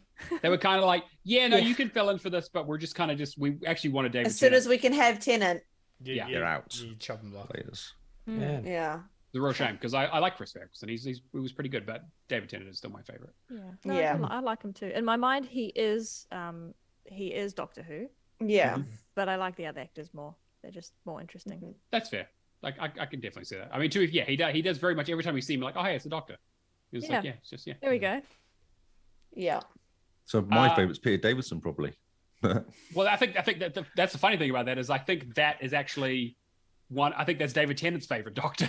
It's actually really? yeah. No love Yeah. for Matt Smith. Interesting. Okay. I like Matt Smith. But anyway, I'm not getting sidetracked. On Doctor No, Who, we because are I like like- literally not talking about games right now. Yes. I Yeah, know. that's I true. know. Lee, what about you? I'm assuming you're going to jump on this. Oh, definitely. I'm hoping it comes out when we go to for PAX because we could do like multiplayer at Carl's place. Oh. Imagine that. You have to yeah. make sure you get the cardboard divider so you know no screen. So we can't see each other. That's right. We have to have boxes on our head or something, don't we? Isn't that the kind of And yeah? Because they got the Cameron, split screen multiplayer. Amazing. yeah, so split screen is going to be, but it's not going to have online multiplayer, which is a little bit of a shame, but I'm sure people will be fine. Cameron, I'm sure you're going to be jumping on the same one. I'm definitely going to jump on it. I'm probably going to stream it. I am pretty disappointed that it doesn't I mean, it's not the end of the world, but to have online multiplayer in a game so nostalgic for me, so I can I could twist all of your arms and be like, no, let's just. Yeah, it's an easy completion. Just do it. No, it's not. You say it's an easy completion. It's not. Have we looked at the achievements? I have Yeah, looked at the list. it's all the it's essentially the cheat list. Yeah, basically, it's like 00 everything, all the sort of part-time stuff. It is a rough list. Because I got stuck trying to sneak out of the prison without making any noise. I got stuck on that level. That's a hard Yeah. one. What was I gonna say? Multiplayer to 100 like multiplayer is going to be very easy to boost because you just do it with a Just have two controller, controllers. Two controllers, so just keep using Odd Job and keep hitting um, them with the scorpion. It's weird. It's like such an old game though, but I still have so many. Like I can still remember Cradle. Like I can remember all these. Like, I remember the different toilet events. one where you go through the roof in the toilet and then come The drop down. dam, yeah, that's like the first level, right? Yeah. I always remember Yeah. that bit. Well, that's the second level, I think, So, actually. yeah, probably second Because level. Yeah, after because the- the first after- level is where you start on the top of the And you got to dam. jump off the bungee jump. Yeah. I remember that level really well because I was bad at the game and I did the first two levels a lot. Getting caught out. Yeah, I and so can't- was like, I can't remember the guy's name, but like that Boris. really. Bond. No, what is it? 006? James Bond. Is it 006 halfway during the game? He's the bad guy. He's Yeah, 006. like Johnny that, English? like that meeting. yeah, Johnny that's English, the, yeah. yeah, that's the one. Yeah. Yeah. Anyway. Sure. I'm Sorry, sure, Cameron. Sean Bean. I assume you're referring to. Yeah, Sean probably. Bean, that's Scene Bean. Yeah. It's one of those movies where he started dying a lot. He died twice in that movie, so like that really was Oh. not great for him. That's how it Can, starts. can we say we need to watch GoldenEye for an LCA? We, I mean, we wonder can- about we can. that. I want to watch that. Oh, again, good maybe, actually, idea. thinking about it, Because yeah. like Yeah. it's like They it did that- works, you know. Okay, It's a all cool right, movie. Cam- No, it's a cool movie. It starts off with him in a tank, doesn't it? Shooting things up. Is that the first? Is that? Yeah. That's, I think that's the other one because that's where he gets captured by the North Koreans, right? Cool. Yeah, and he has to That's escape by exciting. taking over their plane or something to fly. Is that the one? No, that I'm trying to remember now. It's because Yeah. it was like anyway. There's like 4 Pierce Brosnan ones that were okay. Yeah. Because I recently watched all yeah, the there's Roger a Moore lot. ones, and that was awesome. They're so good. I Like love Octopussy and all those movies are just amazing. Moonraker is one of the worst, but I also Moonraker love is probably the best. Yeah. it's absolutely awful, and I love it. It is. It is so bad, but it's amazing. Yeah. All right. Closing thought. Now that they're doing this, they need to do Nightfire. Yeah, sure. I'm sure they I love potentially go back and do Nightfire. some odd ones. I mean, they remade the game. They remade the GoldenEye with Daniel Craig for some reason. Anyway, Xbox dashboard. What do you got here, Cameron? Yeah, a lot of conversation in the community going on about Xbox dashboard at the moment. Getting upgraded. This is essentially just we've all seen the Twitter stuff. We're all seeing like the newer updates. What do people think? What is the dashboard of our future dreams, or you know? Well, Game Pass, isn't it? Yeah, it just, Just- it just, just the opens, Game it Pass just ad. opens the Game Just Pass. Game Pass you don't get everywhere. any other choices. That's it. You're just like, hey, guess what, buddy? These are all the games you have. Yeah, I don't use the dashboard. That's like it's the most useless part of the Xbox to me. I basically don't And you know straight what? to my- That's the best sign that the dashboard's doing its job. It's getting you what you need to get to. So you turn on, you go down, you go to your games, then you find the game you want to play. Is that how you? No. Literally, yes. Yep, that is it. That is. I Oh. don't go to the store. I don't use any other community features. You know, I didn't use Mixer when it was integrated. You know, like it was just like I turned on the Xbox to play the game, and now that we have Quick Resume, the game starts even faster than it used to. So Yeah. I tried really hard to Interesting. think about whether, okay, say I've never played a game before in my life. Is this the most friendly user experience for like a new user? Like, am I going to find everything that I want? Well, it probably Wait, is because hang Game Pass on, is hang free on, hang now, on. isn't it, with Xboxes? You mean user friendly? Yeah, what did I say? You said Friendly friendly, users. user experience, which Yeah. technically just means that the Xbox trying to be really friendly. yeah, I, That's a different. G'day, Hey, mate. I see that you've started this console up in Australia. So I've tried to make my this thing God. as comfortable as possible. I mean, Crikey. look, the Xbox ANZ team on Twitter is trying to get them to do like a show. Maybe they need a voice actor for the console too. I don't know. Maybe it's a thing. You can get Game Pass Ultimate Could $1 be. he did. Oh, Yeah. you little ripper, you've unlocked That an should- achievement. that should be Look the- at you go. That should be the whole video that I send in. Just 3 minutes. Just really True bad Aussie audio. accent. Yeah. You need true a mullet Aussie. though. You must have Crocodile a mullet Dundee and the wear whole like way a through. wife beater and have a bottle of can or something in your hand. Just and Some something. good old Victoria bitters. Yeah, Victoria exactly, yeah. videos. It'll just be like on cold ones where you get the VB haircut. They cut the letters of Oh, VB God, into the yeah. side of your But also, you have to be Oh. outside in a field full of kangaroos or something. Yeah, exactly. Yeah. You just have to be basically a living, walking stereotype. Yeah, with a koala on your shoulder. Yeah, and a drop Yeah. bear on the other one. Why did you say cold ones? Because now all I'm thinking is Max Mofo doing my voice. Yeah, that would be Impressions. really funny, Ah. actually. But we don't want to get too incestuous and talk about other podcasts. Yeah. Why would we want to do that? Yeah. No, 100%. exactly. I think that I think the dashboard is kind of a hard one, right? Because I mean, like user experience testing is literally my job. or literally what we sell. And it's one of those things where there's so much thinking and testing that has to go into being usable, and information architecture and categorization and user experiences. Like it's an art. They have metrics as well, surely, so they know where. Yeah, exactly. Like they don't like this. This isn't coming as a surprise. Like being like, oh no, people aren't clicking on this stuff. Like it's there because people want it or they use it. Now you also need to. The other thing is that you also need to keep your devs busy. And so it's like, hey, we need to redesign this every 6 months because in 8 years since we actually designed it, what can we do? Yeah, it's been like So, and at the same time, they're worrying about 360 games dropping off their profiles. Yeah, there is that too. Yeah. But I don't know. I mean, there's not really much to say about this, but I'm just kind of curious to see what it looks like. I don't really care what they change it to as long as it's usable and they don't put more ads on there. But Kyle, can you say something? We and Kyle had this conversation on Wednesday about this, and Kyle has thoughts. I do have thoughts. Thoughts, okay. Yeah. What are your thoughts? So this new dashboard is an abomination against nature. It is terrible. I'm one of those guys that really like the social bits of Xbox. So I'm in the social bits, looking at friends' achievements, looking at what friends have shared, screenshots, things like that.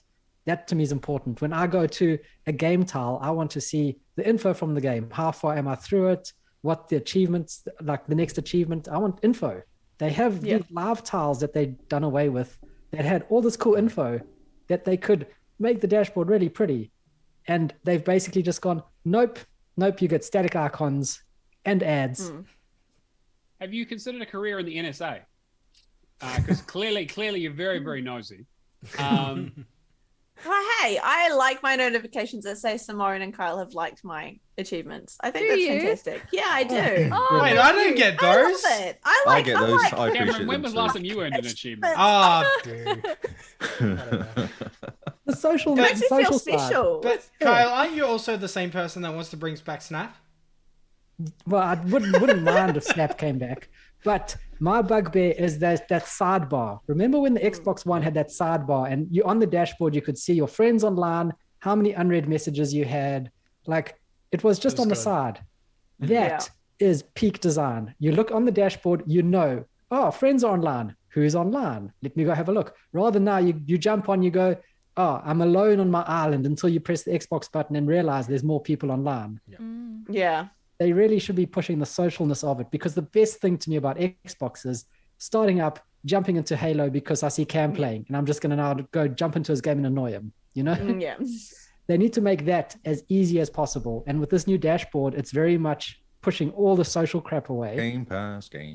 And it's just a giant ad for Game Pass.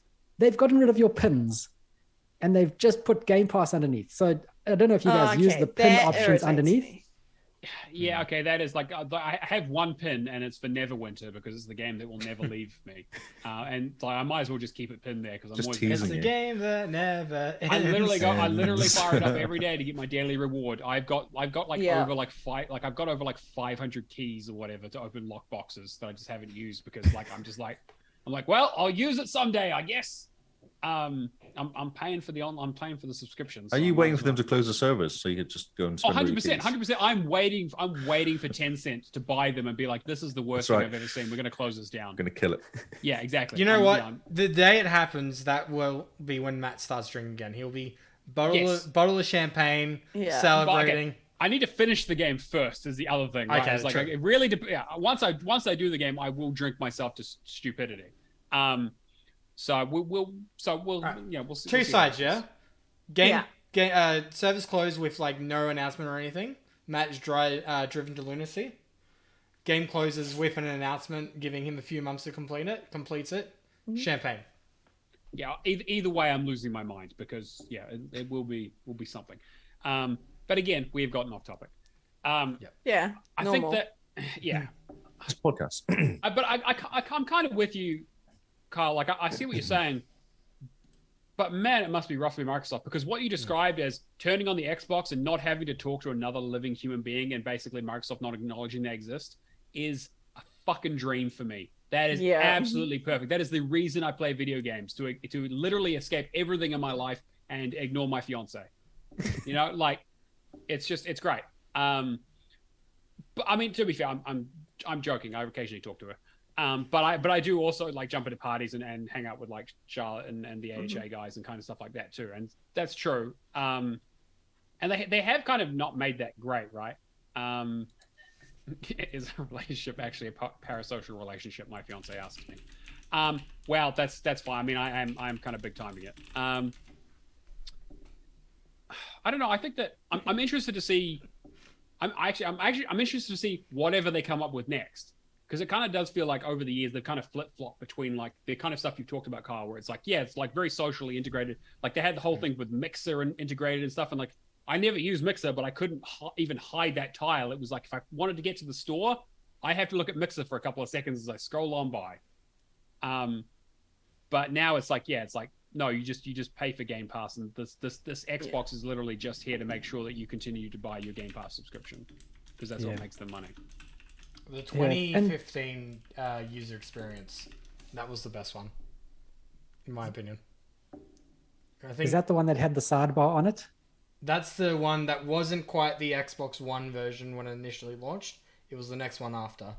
Oh yeah, They that kinda had- one was a great one. Yeah. Was it all sideways, wasn't it? Was that right? Like it Left had all the Yeah. boxes kind of thing, but like a lot more information.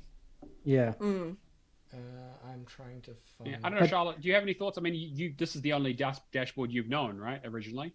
Well, no PlayStation, Well, but okay, Xbox, I mean from an Xbox dashboard. Yeah. I don't know.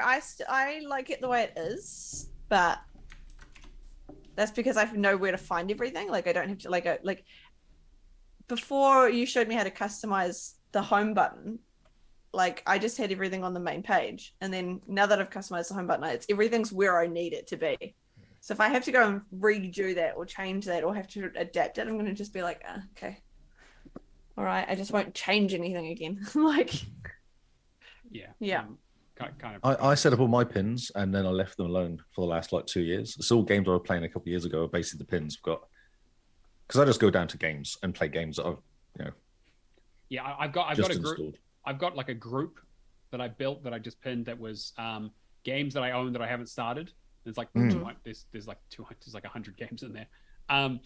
And then there's the other one, which is games that I have started that I need to get back to. And so like that's kind of how I divide when I'm like, what do I got to play? Look at those two lists. But like that's not that important to me. Like we've talked about how like Xbox really needs to integrate some more like true achievement style features and that sort of stuff around like filtering games and lists and that kind of stuff if they want to really push that angle. But it looks like they're kind of moving in the other direction where they're like, actually we want to take a lot of that stuff out and just make it as minimalist as possible. Game Pass. Yeah, it's like it's Game Pass or nothing basically. Just pushing Game Pass.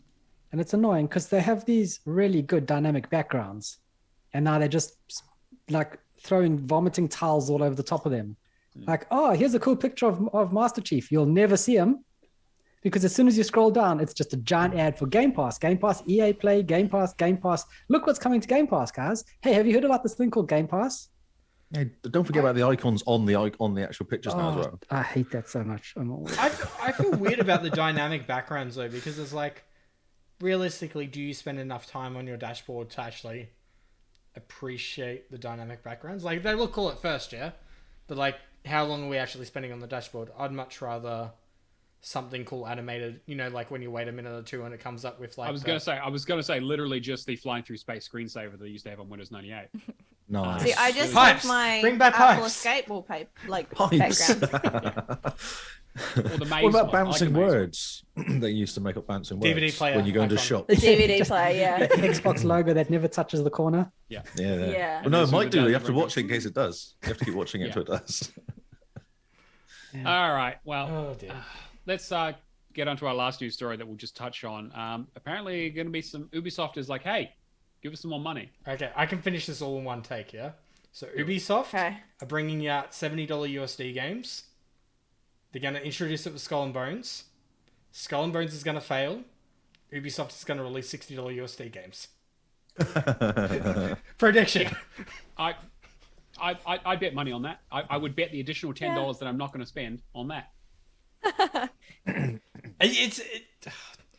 Sorry. Skull and Well, Bones. let's just go back. What's the actual news story? Is Ubisoft said that all our new games won't be more than $70. Big- they Will be basically- $70 they're- upwards now. Yes, because they were selling at 60, so now like their big AAA games, so their Yeah. their headliners, their big expensive stuff is now going to be an extra $10. Same way that PlayStation has basically done that with their sort of first party lineup. Yeah. So they've actually increased the price of their games. yeah, It's going. hey, we're not making enough money. It's going to Ten- start Right. with Skull and Bones, $70 for standard and $100 for premium.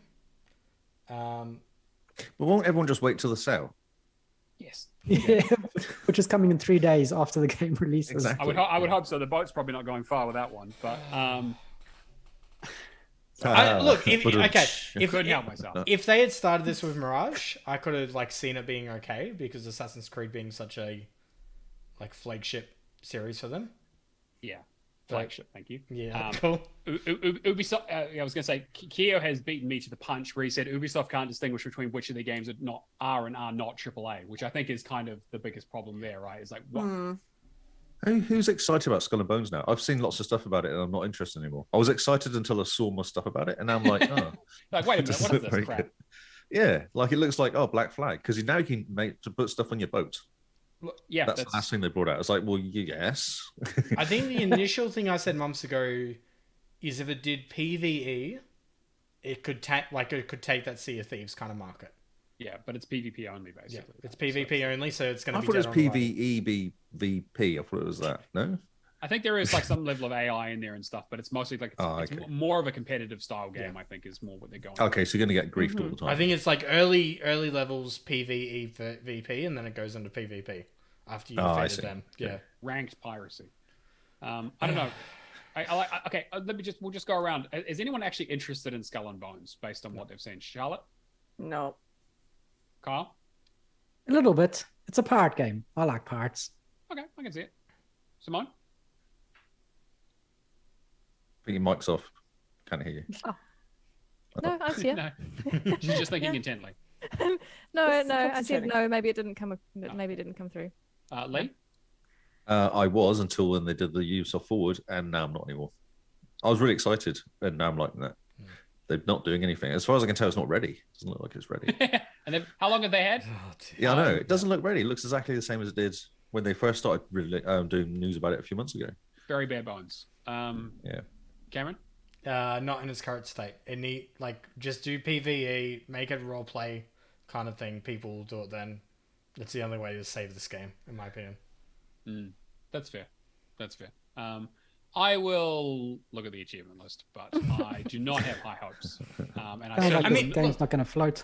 Okay. no, yeah, absolutely, yeah. Definitely Oh, not. I get the pun now. Yeah, there you go. Hey, someone gets it. Woo, all right. Oh my god, amazing. That was the Okay. secret code word. Thank you for joining us. Rewording it, because so many Ubisoft games are hitting Game Pass. Ubisoft Forward's a thing that they're obviously messing around with Ubisoft Forward having the get a free month of Ubisoft Play, whatever it was. When this, I imagine this is going to not do well, be added to Game Pass, similar to how I think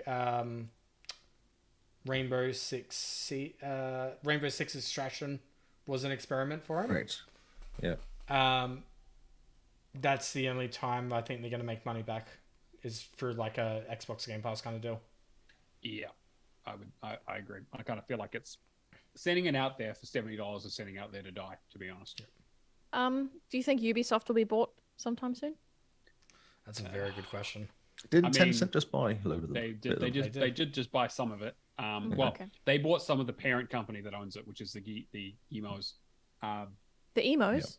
Gimo. The Gimos. I'm like The that's French very guys. specific. Yeah, it's like They're making it come back to the emos. because Eve runs Ubisoft, and I think his brother is also involved. Again, there's company within company stuff, and Tencent has bought some of their parent company.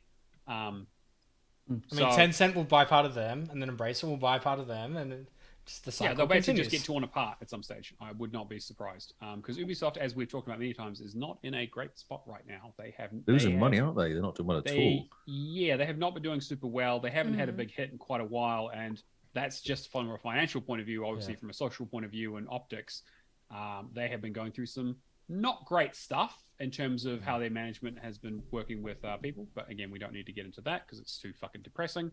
So I guess we'll move into Game Pass, Cameron. So a fair few announcements. We've touched on a few of them, but what else is happening? Okay, there's a lot. So Ashes Singularity Exhalation came out on the 13th. I'm going to play the hell out of this with Percy on the weekend.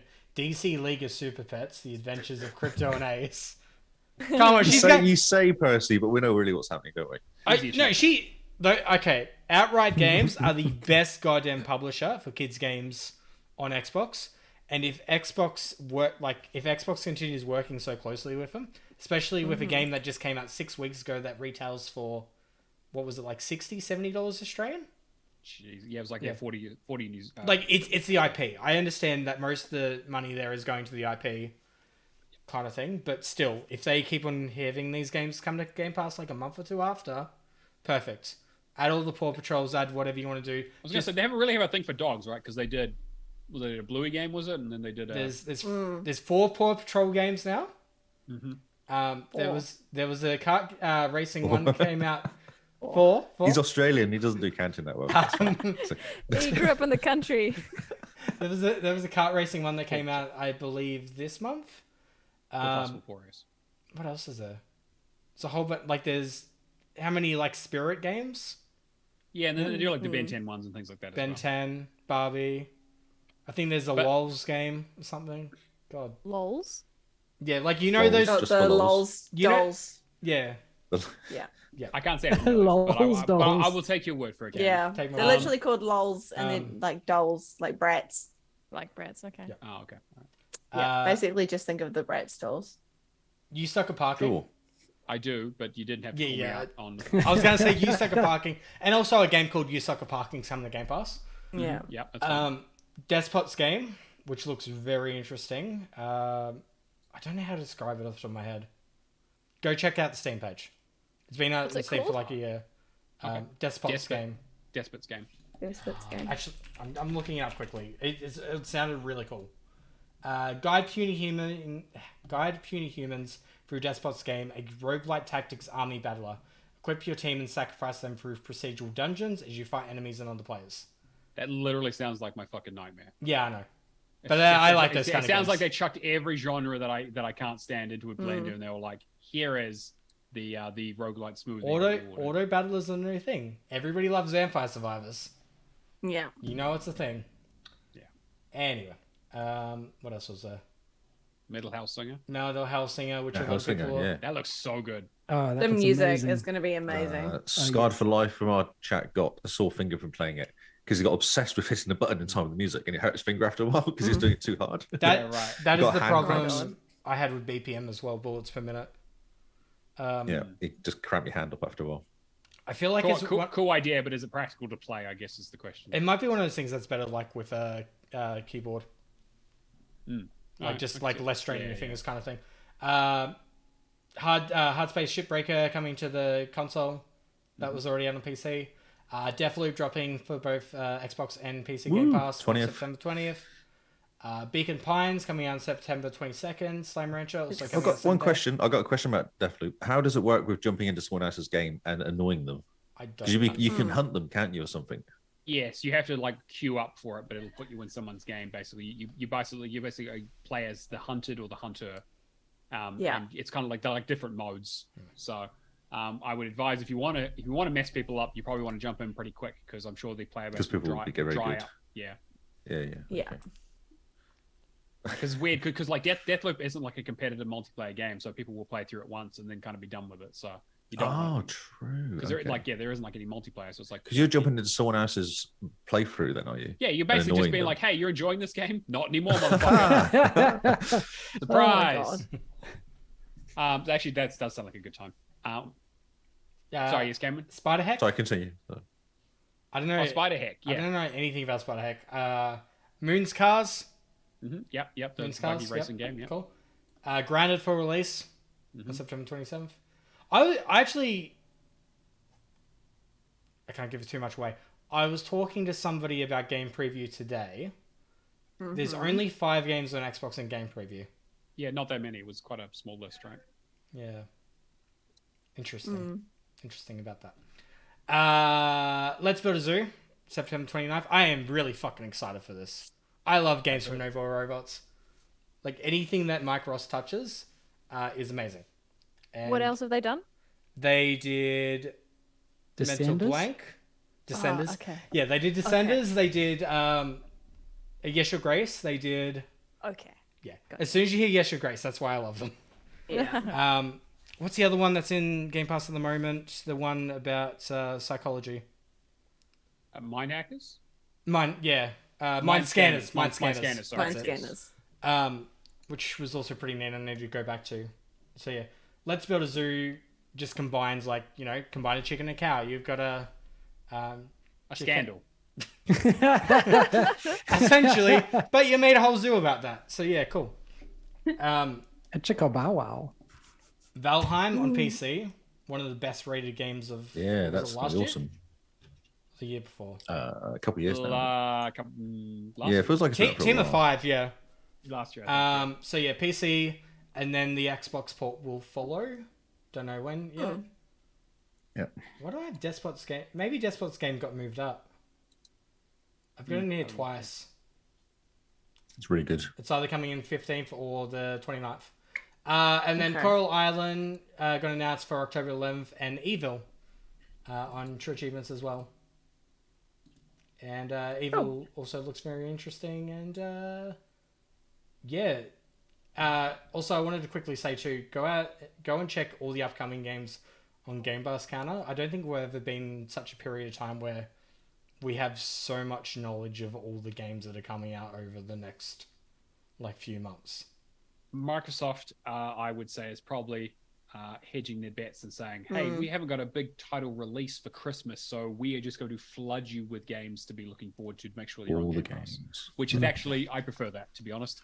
I'd much rather have more I mean, interesting smaller games. Plague Tale Requiem is going to be one of the Yeah. bigger things this year now. That's the only one I Yeah. can think of. Yeah, because everything else got Well, delayed.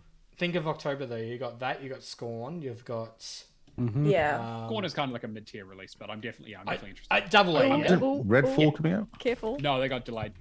That's delayed. Okay. Yeah. Redfall got delayed. What was the other one in October that was really big? Gunfire originally was Reborn. We were really interested in Persona. Ion Life. Persona. Persona. Persona's a bit, that's, Oh, yeah. yes, but it's an existing game, right? Like, When is mean, Ion Life coming out? I am stupidly excited. Iron Life is December. Okay. Yeah. Because they were like, hey, we don't want to compete with the thing with Call of Duty in October. They literally came out and said that. So Okay. So for October, High on Life. High on Life. think we're midway through September now. We already know for October we're getting Coral Island, Evil, Dyson Spear Program, Plague Tale Requiem, Scorn, Persona 5, Royal, Signalis, Gunfire Reborn, Marauders. Yeah. big list. Big list. Yeah, it is the holiday lineup, so I'm excited. Yeah. I'm gonna literally drop everything for Persona. Since I was seeing it on PlayStation, I've just been like, this needs to come to my life. Yep. Yeah. That's yep. I won't have any leave. But that's fine. I will work it out. I just won't sleep, or I'll literally will get sick. This is essentially going to be Hades, but times 5. Yeah. Yes. And I'm worried for Matt's health. I Yeah. am also worried for my health.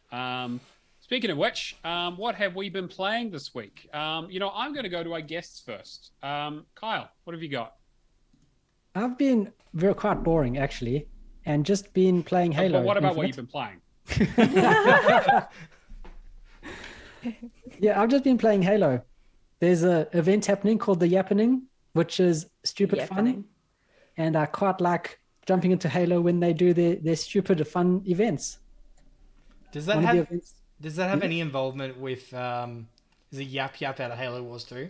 Yeah, that's the reference. Yeah. I thought it was a reference, but does it actually have any involvement with it, kind of thing? I don't know if there's any involvement or whether it's just in name. Just taking that name because it's funny.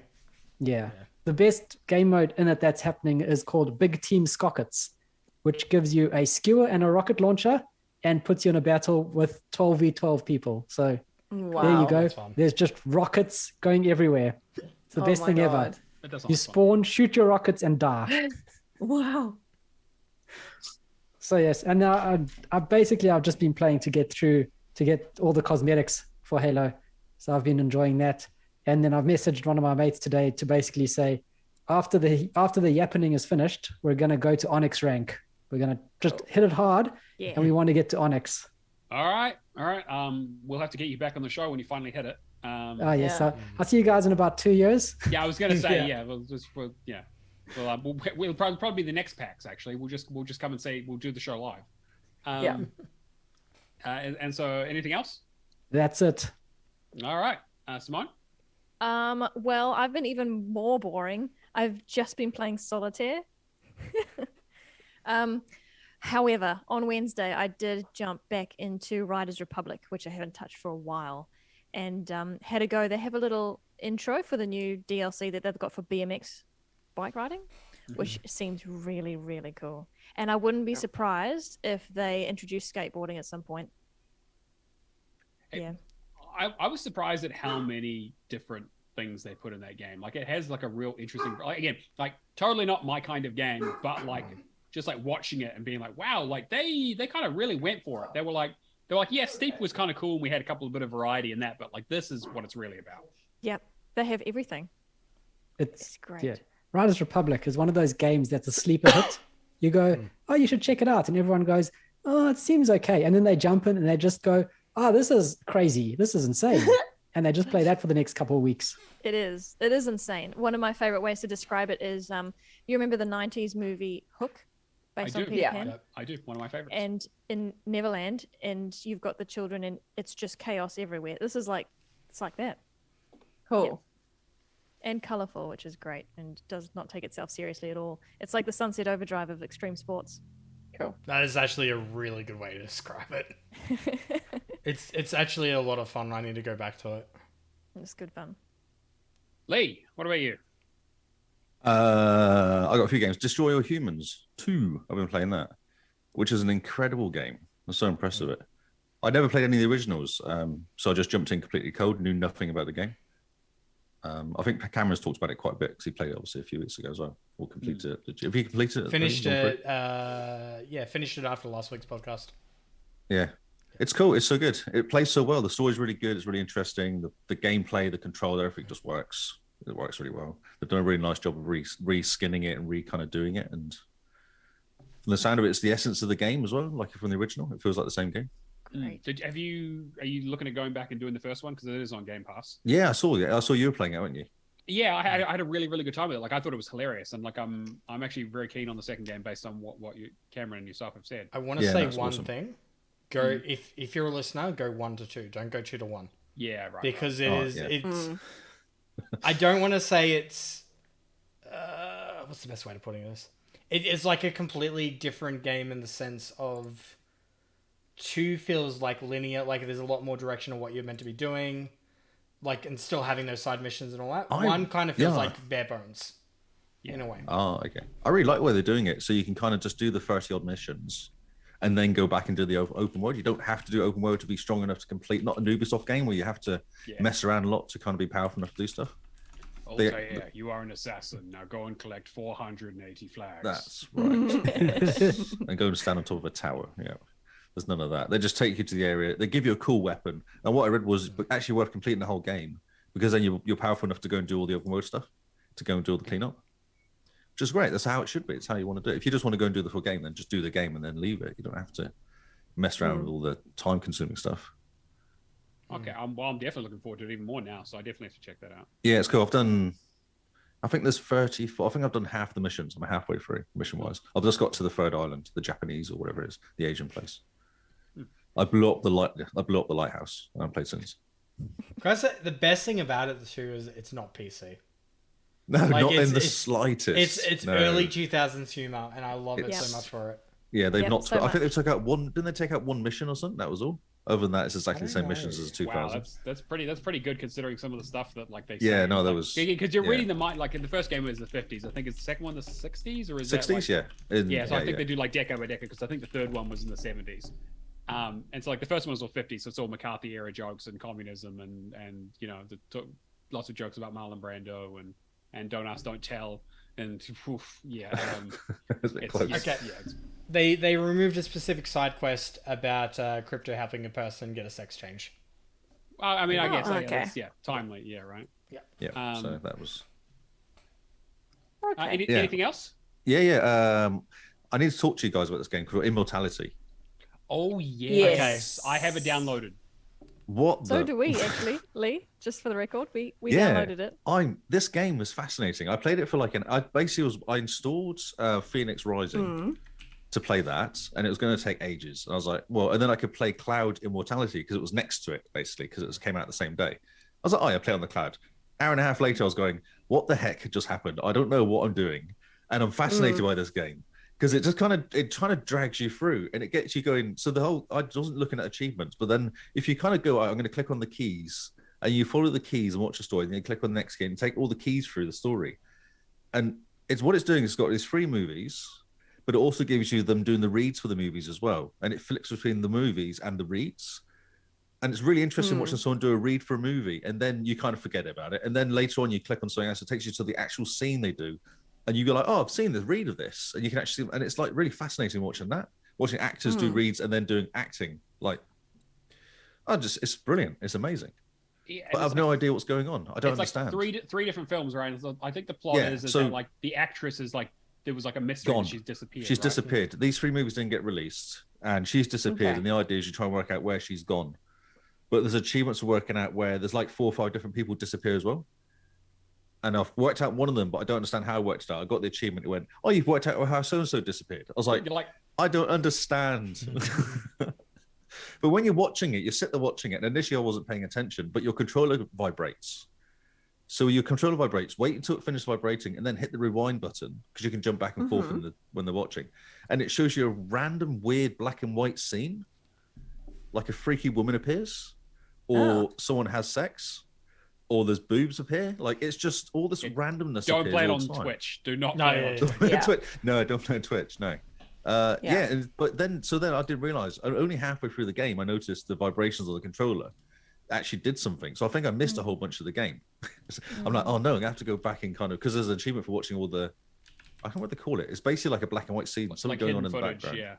Yeah. Yeah, hidden footage. Yeah. That's the achievement that was unobtainable for a bit until they fixed it.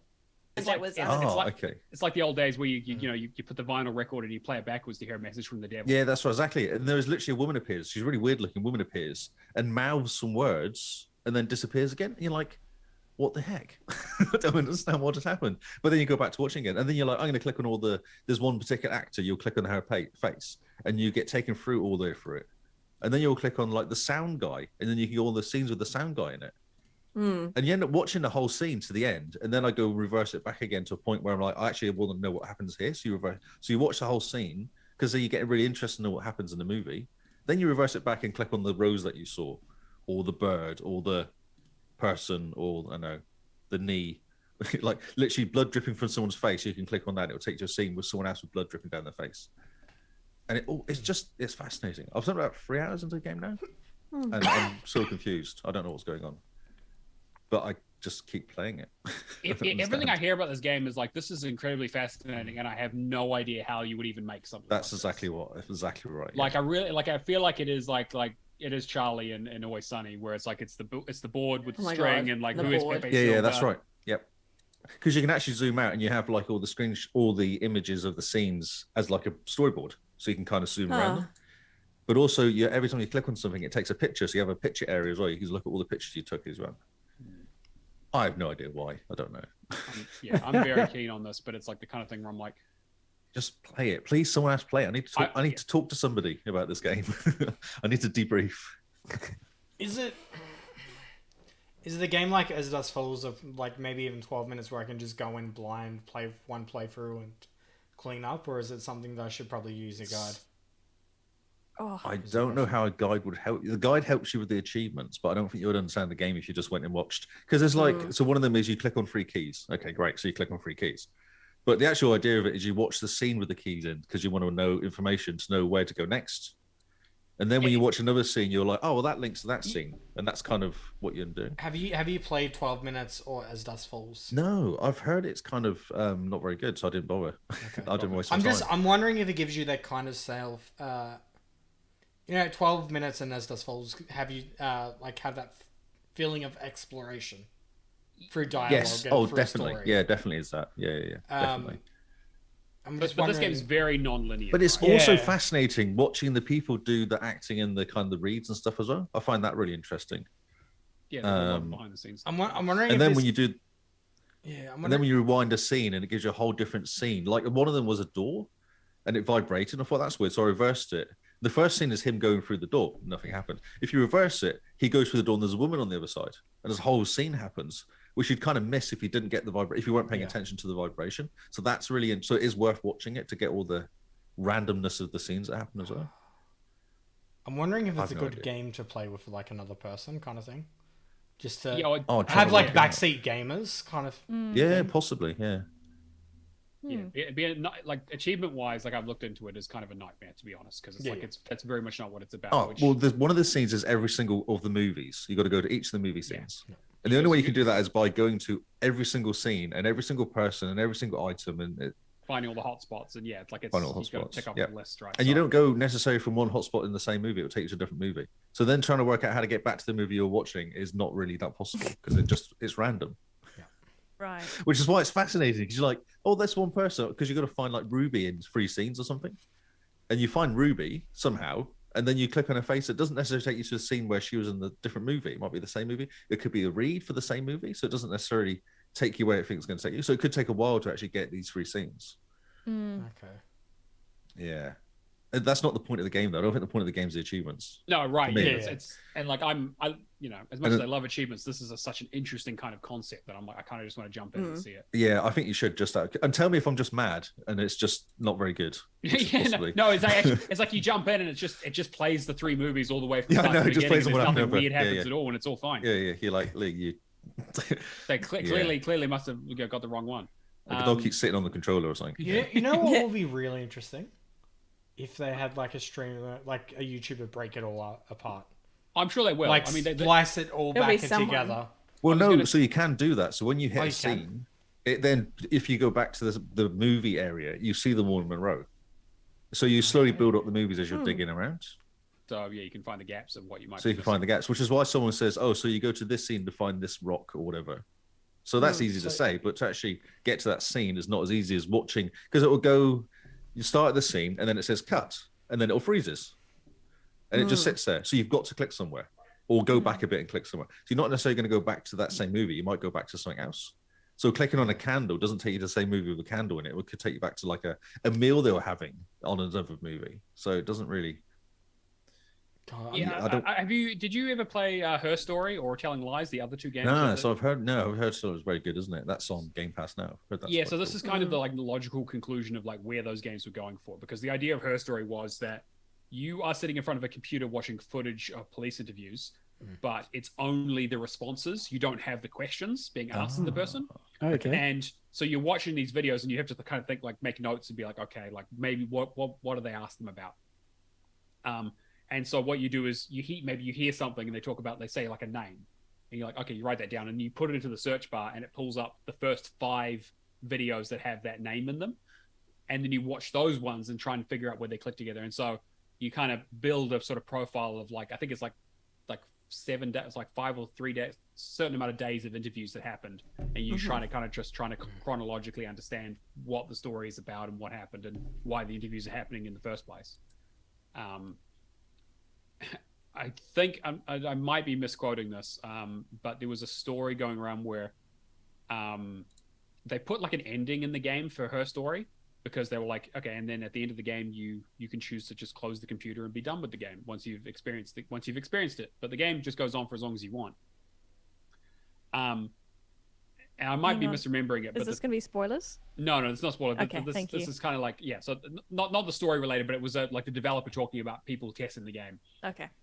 It might have been this. It might have been another indie game, but I think it came up in a similar conversation where someone was like, yeah, and so the game is over when you felt like you've had a complete experience in the game, and you've decided you've decided to move on.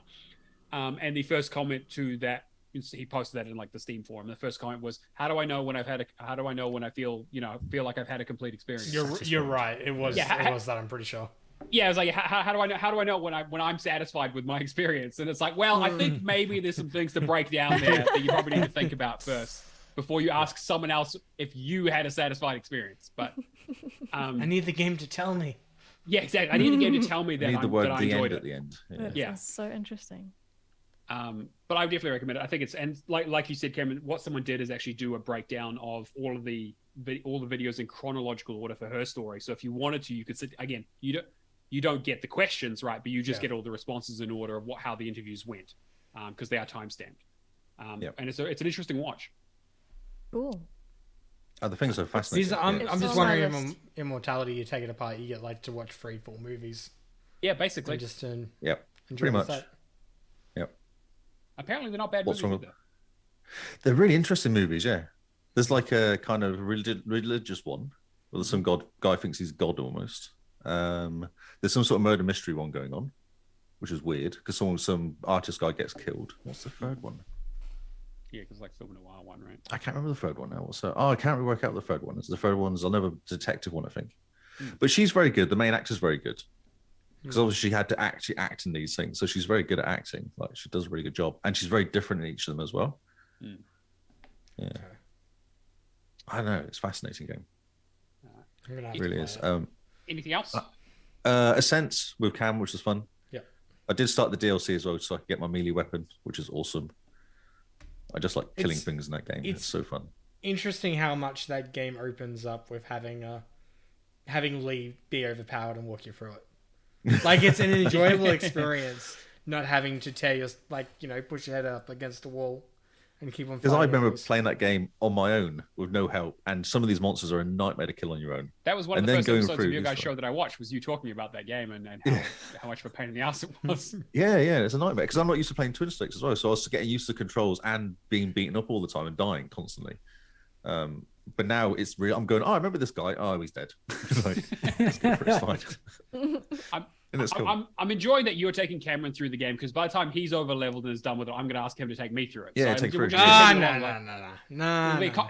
do the whole conga line. We can do it all together because I'm with Carl as well. We could do all 4 of us can go together with Carl. How many players can you have in? 4, yeah? 4, max 4, yeah. Yeah, so he could be joining in now. I've got other things to play. Yeah, it's fine. And besides, you don't care about achievements. And last Grid Legends as well. I've been playing. Yes. I don't know why, but I'm obsessed with that game. It's really cool. I think it's really easy. It's really easy. It's really good. I struggled a bit with the band, like the RTS components towards the end, but like I love the aesthetic and I love the music and the voice acting and the story is like crazy and Tim Curry. The story's mad. The amount of effort they put into that game. Right? Like it's insane. The amount of like the sets, the cost, everything they're dressed up properly. They have people walking around with wheels, like actual props. It's insane. I was fascinated by the amount of effort they put into that game. Yeah, Grid Legends is fun. It's just driving cars and it's easy. Yeah, it looks great. I did buy the because it's on sale or something now. The upgrade to Deluxe Edition, whatever it is. So the second level is a Carmageddon one. Oh, which is like banger racing and stuff like that, which is fun. It's hard though; it's not very easy compared to the rest of the game. It's really hard because you have to get points for breaking things, like breaking over cars. Right. And it's you only get 150 to crash into somebody, and you got to get 3,000 points, and there's only 5 laps. So you got to kind of, and it's not easy to crash into people. It's really hard to crash into people. Yeah. It's a good game though. It's really simple to play. It's just fun little game. It's a bit like it reminds me of Dirt 5, to be honest. It's that sort of level of controls. I'm not a big racing guy, but I do like a bit of arcadey racer every now and then. You know, just yeah. It's like in Forza when you make a mistake, that's it. You're basically out of the game. This is way easier. Like you make a mistake, it's fine. You can just go back up again. And although the AI is quite violent and do try to kill you mostly, they do try and run your throat a lot in that game. That was my Forza experience. I was playing with Cameron's drive-atar and he just kept trying to nudge me off the road. Just take you out of the road, yeah. Yeah. AI guys and Grid just try and take you out all the time. The amount of times you get nudged as you're going at high speed is incredible. And they have a really cool multiplayer thing where you can jump into other people's games. And I was doing that, and there was about 8 of us in there. There's 24 racers, and there's 8 of us in there, all racing. And all they do is, because damage doesn't make any difference, they just try and take you out the whole time. So the whole thing is just to stay fast enough ahead of the person that can't get you. That's the whole aim in the game. I came third once. I was chuffed. That was good. in Formula 1 car. That was quite cool. And then I came 22nd next time around as a leveler almost. Somewhere in between, just yeah. It's fun. It's a cool game. If you're not first, and it's on game. That is true. It's on EA Play, so it's free. That's what's quite cool to jump into. 2 weeks after I bought it. Story of my life. Thank you for your service. Someone's got to pay for it. Yeah, exactly. Yeah. That's all I'm playing. Charlotte. I've only been playing 2 things this week: Cult of the Lamb and Plague Tale, which I still have not finished, and I'm probably going to end up buying it. So Buy it. I mean, I'm going to. I'm it'll going to go wait on for a sale. sale. Look, if you buy it, it gives Microsoft the funds to actually buy Sobo, and that's what we want. Do we? I don't know. Sobo's a really good studio. that's No, how they it seem works. fine, but they do seem to be doing fine on their own. They don't need to be bought. Okay, you might not like my next thing. Sobo apparently are doing a car. No, it wasn't a car racer. They're doing a racing game, Oh, okay. Well, which is weird when Microsoft owns Forza. But yeah, Yeah, no, it's their Now I'm just imagining Plague Tale, but it's a kart racer. It's just really race against the rats. Yeah, exactly. A plague racer. We'll be talking in October. Just like I really enjoyed that part of Requiem when I was just like In a go-kart. in a go-kart, just That racing weird rats. go-kart side section that you have to do. How's Cult of the Lamb going, Charlotte? I've been watching your streams. Yeah, it's good. A rat race. Still the brilliant. same as always. It hasn't really changed much since the last time I talked about it, but I still enjoy it. You're a lamb. You get to look after your followers, and hopefully they don't die. Yeah, no, it would have been really nice if I'd survived. But, Hey, I'm yeah. resurrecting you. Why is it don't talk shit. every stream I go to, somebody has sacrificed me? Like every goddamn stream. Well, you know what they say, Cameron. You know, the first person calls you a horse, you call them a jerk. The second time someone calls you a horse, you punch them in the face. But the third time someone calls you a horse, maybe it's time to start shopping for a saddle, buddy. You know, just putting that out there. David got sacrificed too. Okay, now I don't feel as bad. He did, but he got old. I can't have old people in my cult. It's fair. Sorry, It lady. actually, we accepts lose no faith. tag. Wait a minute. We lose faith. old? If they get old, if they turn old age, we lose faith if they die of natural causes. So I have to sacrifice them or ascend them before that happens, and or make them fight to the death. It's Smart. fine. I They really make him fight contribute to the Cameron. cult. Yeah, okay, but- It is their final action before they go. And so when did they send you the code for the game after that? Or how did that work? Cameron. I was going to say, I really see Cult of the Lamb getting DLC, but I don't know what they're going to do yet. They'll probably just add more dungeons. They'll add a new excuse for you to do the roguelite stuff and add some new buildings. You know, I just- They'd I probably want- do more bosses. There won't be. They'd put more bosses in if they were going to do it. I want less roguelite and more like build a cult. more More fucked up animal cruelty, crossing. yeah. That's 100% where I was going with that. Yeah, so we already said Destroy All Humans 2 I finished up. I went back to 1, did a few missions there, but it really wasn't capturing me the same way 2 did. Like, it's... You can see, like, where the bones were and how they built 2. Yeah. And I don't get how some people are saying, like, 2's the worst experience. 1's very basic compared to 2. But anyway. So I played Flying Tiger's Shadow over China, which... because Steven messaged me and he's just like, you have this game. I know you've just been dying to play it. And I was like, I played it for 5 minutes, popped one achievement and realized how bad it was. And I didn't go back. I'm not mad that it has to do a full game. I finished it. Yeah. I did the multiplayer with him over 90 minutes. Goddamn time bloody achievements. And yeah, it was a... interesting. It is an okay World War II flying combat sim. Yeah. It is just okay. It is a very middle of the road game. It's okay. You'll have more fun having a conversation for 90 minutes, catching up with somebody. For perspective, when you talked about the game, I didn't even remember if I'd played it or not, and I went and checked it, and I was like, oh, that sounds vaguely familiar. I was like, oh, I have all of the achievements in the game. Apparently, I played through the entire thing, and I have no recollection of this. So, Yep. Multiplayer and all. mm-hmm. Which leads me to my last 2 games that I actually wanted to talk about. So I don't know why the other day I woke up and I just went, I want to do a hard series. I want to, like, Destroy Humans isn't capturing me and all that.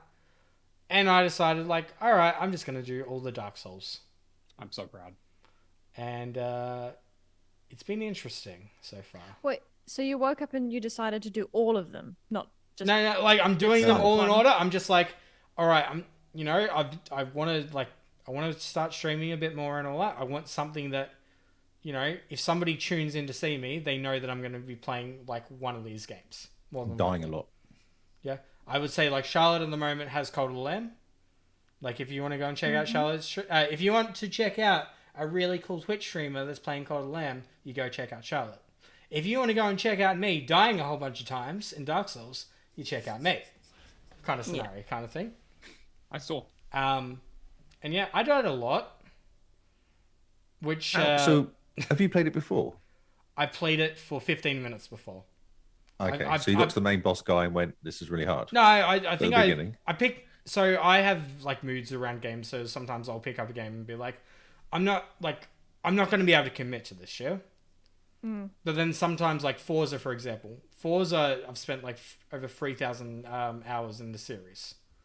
Like, there's just sometimes that I'll pick up a game, like when Forza Horizon 5 first came out, like just at, what was it, like 2 straight weeks of just playing that game, trying to get the completion.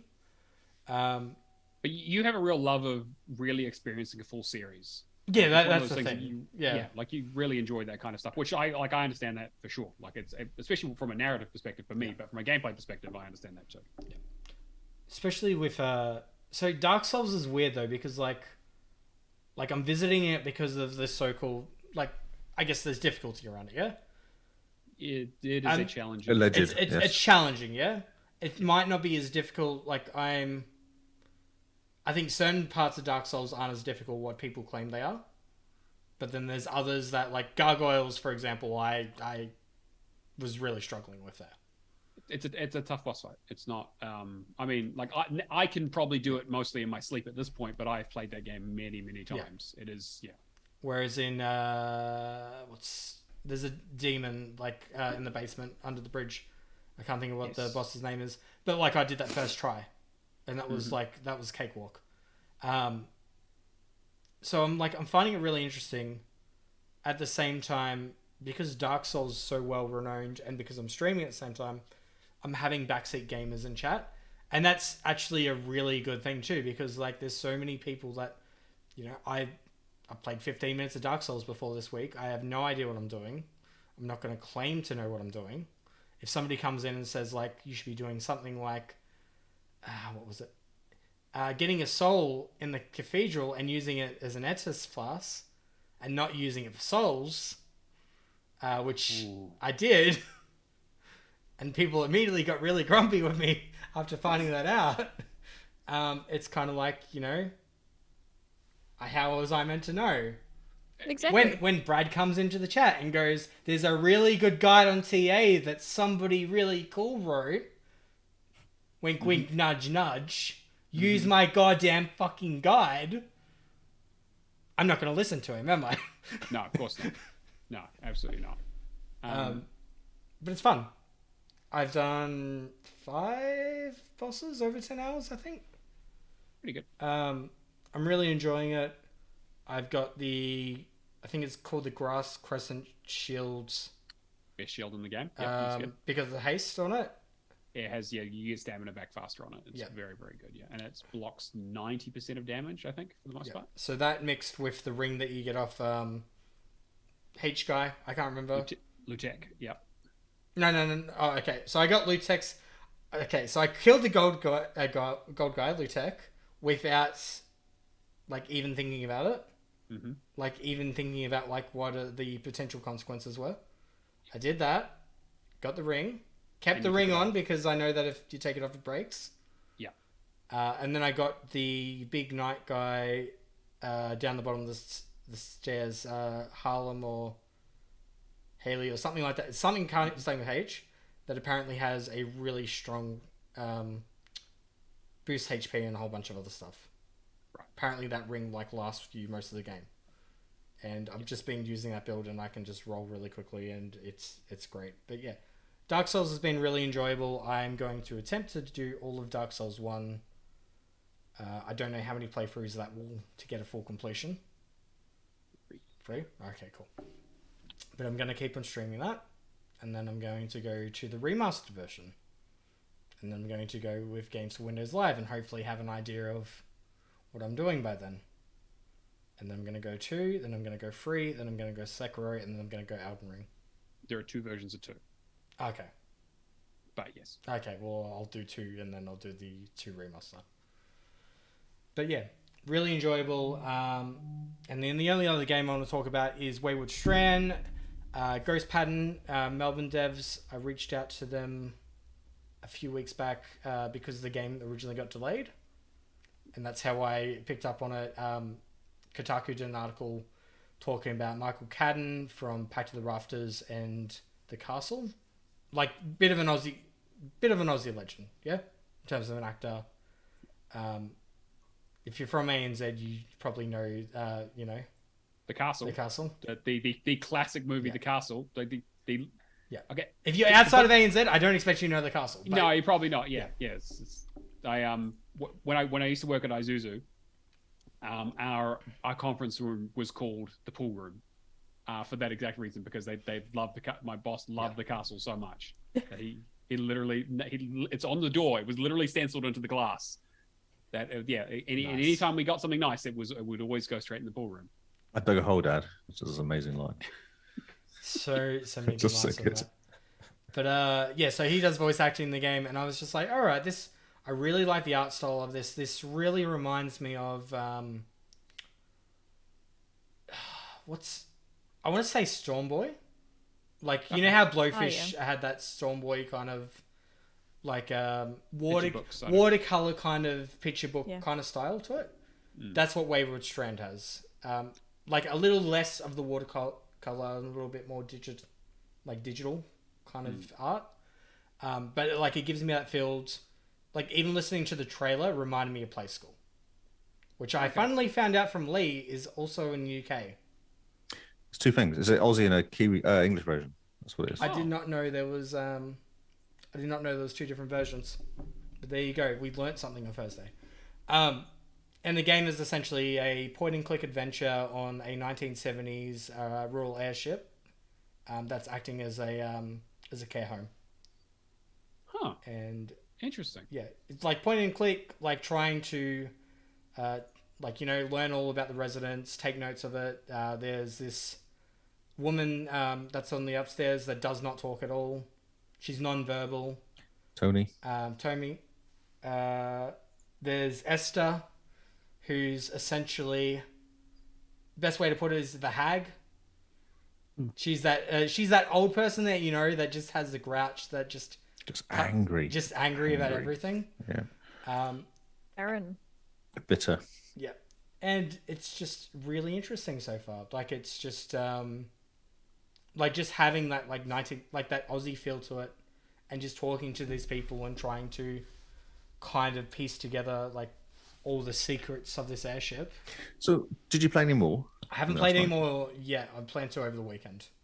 Yeah. Okay. But really like the fact that every conversation you have is recorded in the diary that you're carrying, because essentially you're doing a school newspaper kind of journal. Oh, that's what you're doing. You're doing an article, aren't you? Yeah.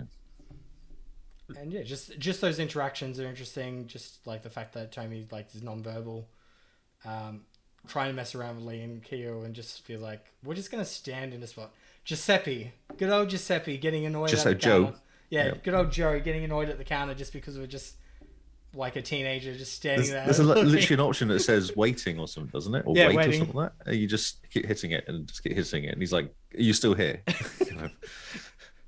She's like, "If you don't go and move, I'm going to make you do something." That's right. That's what you do with kids, isn't it? When kids are stood there, you're like, "I'll give you a job." I'll give you a job. Hands, Yep. And then just having interactions too about this staff member that we don't know if they quit or if they were fired. Yeah, and the guy died as well. And a guy died, yeah. Yeah. Guy died the night before, and we're just like laughing about how casual they are about it. Yeah, she was writing a letter, wasn't she, to the family? Yeah. What should I write in the letter? He died of a suspected heart attack, the nurse writes. You're like, but you're a nurse. You should know these things. And then we went on a 5-minute tirade of just like, suspected. What do you mean suspected? I mean... Guys in the body bag just going... He's in a hospital, maybe he died of a heart attack. Who knows? Didn't check too closely. No. But yeah, it has like a really nice casual Like it has a really nice casual just gentle vibe. Isn't it? Yeah. It's a very gentle game. Yeah. Gentle vibes. I don't know if gentle it's like the vibes, yeah. soft music just reminds me of like Play School, and it's kind of like I just have that nostalgia kind of element to it. It feels very Australian, I must say. But yeah, definitely check out Wayward Strand. It released the other day. I think it's like $30 Australian. But I'm hoping not this week because they've obviously just released the game and they're obviously like working on that. But I did talk to Ghost Patton about having one of the developers on the show in the next few weeks. Amazing. So hoping we can do an interview. But yeah, that's all I've been playing, and then like 1300 for the week. Fantastic. And for me, I haven't been playing too much. I've been doing a bit more Dreamscaper. I finally had my first couple of successful runs, so that's been good. It is a good concept for a game that feels like it's still in early access. It really, like, I like the weapons and the variety. The lack of story is really bothering me, especially when I have a conversation with someone in the real world and they're like, and she's like, oh, hey. And he's like, hey, how are you doing? And she's like, you know how I'm doing. He's like, yeah, it's a stupid question. I'm sorry, you got fired. And I was like, wait, when did this happen? When did these interactions, where's the rest of the story? You don't see any of it. You just like, you have conversations with people about things that apparently have happened and you don't know anything that's happened. Is that on purpose, do you think? Or was that I don't know. Like there is like a dreamlike quality to it, whereas that thing, whereas like you end up somewhere and you don't know how you got there or what the context is, right? And so I don't know if that's intentional or just, cut for budget.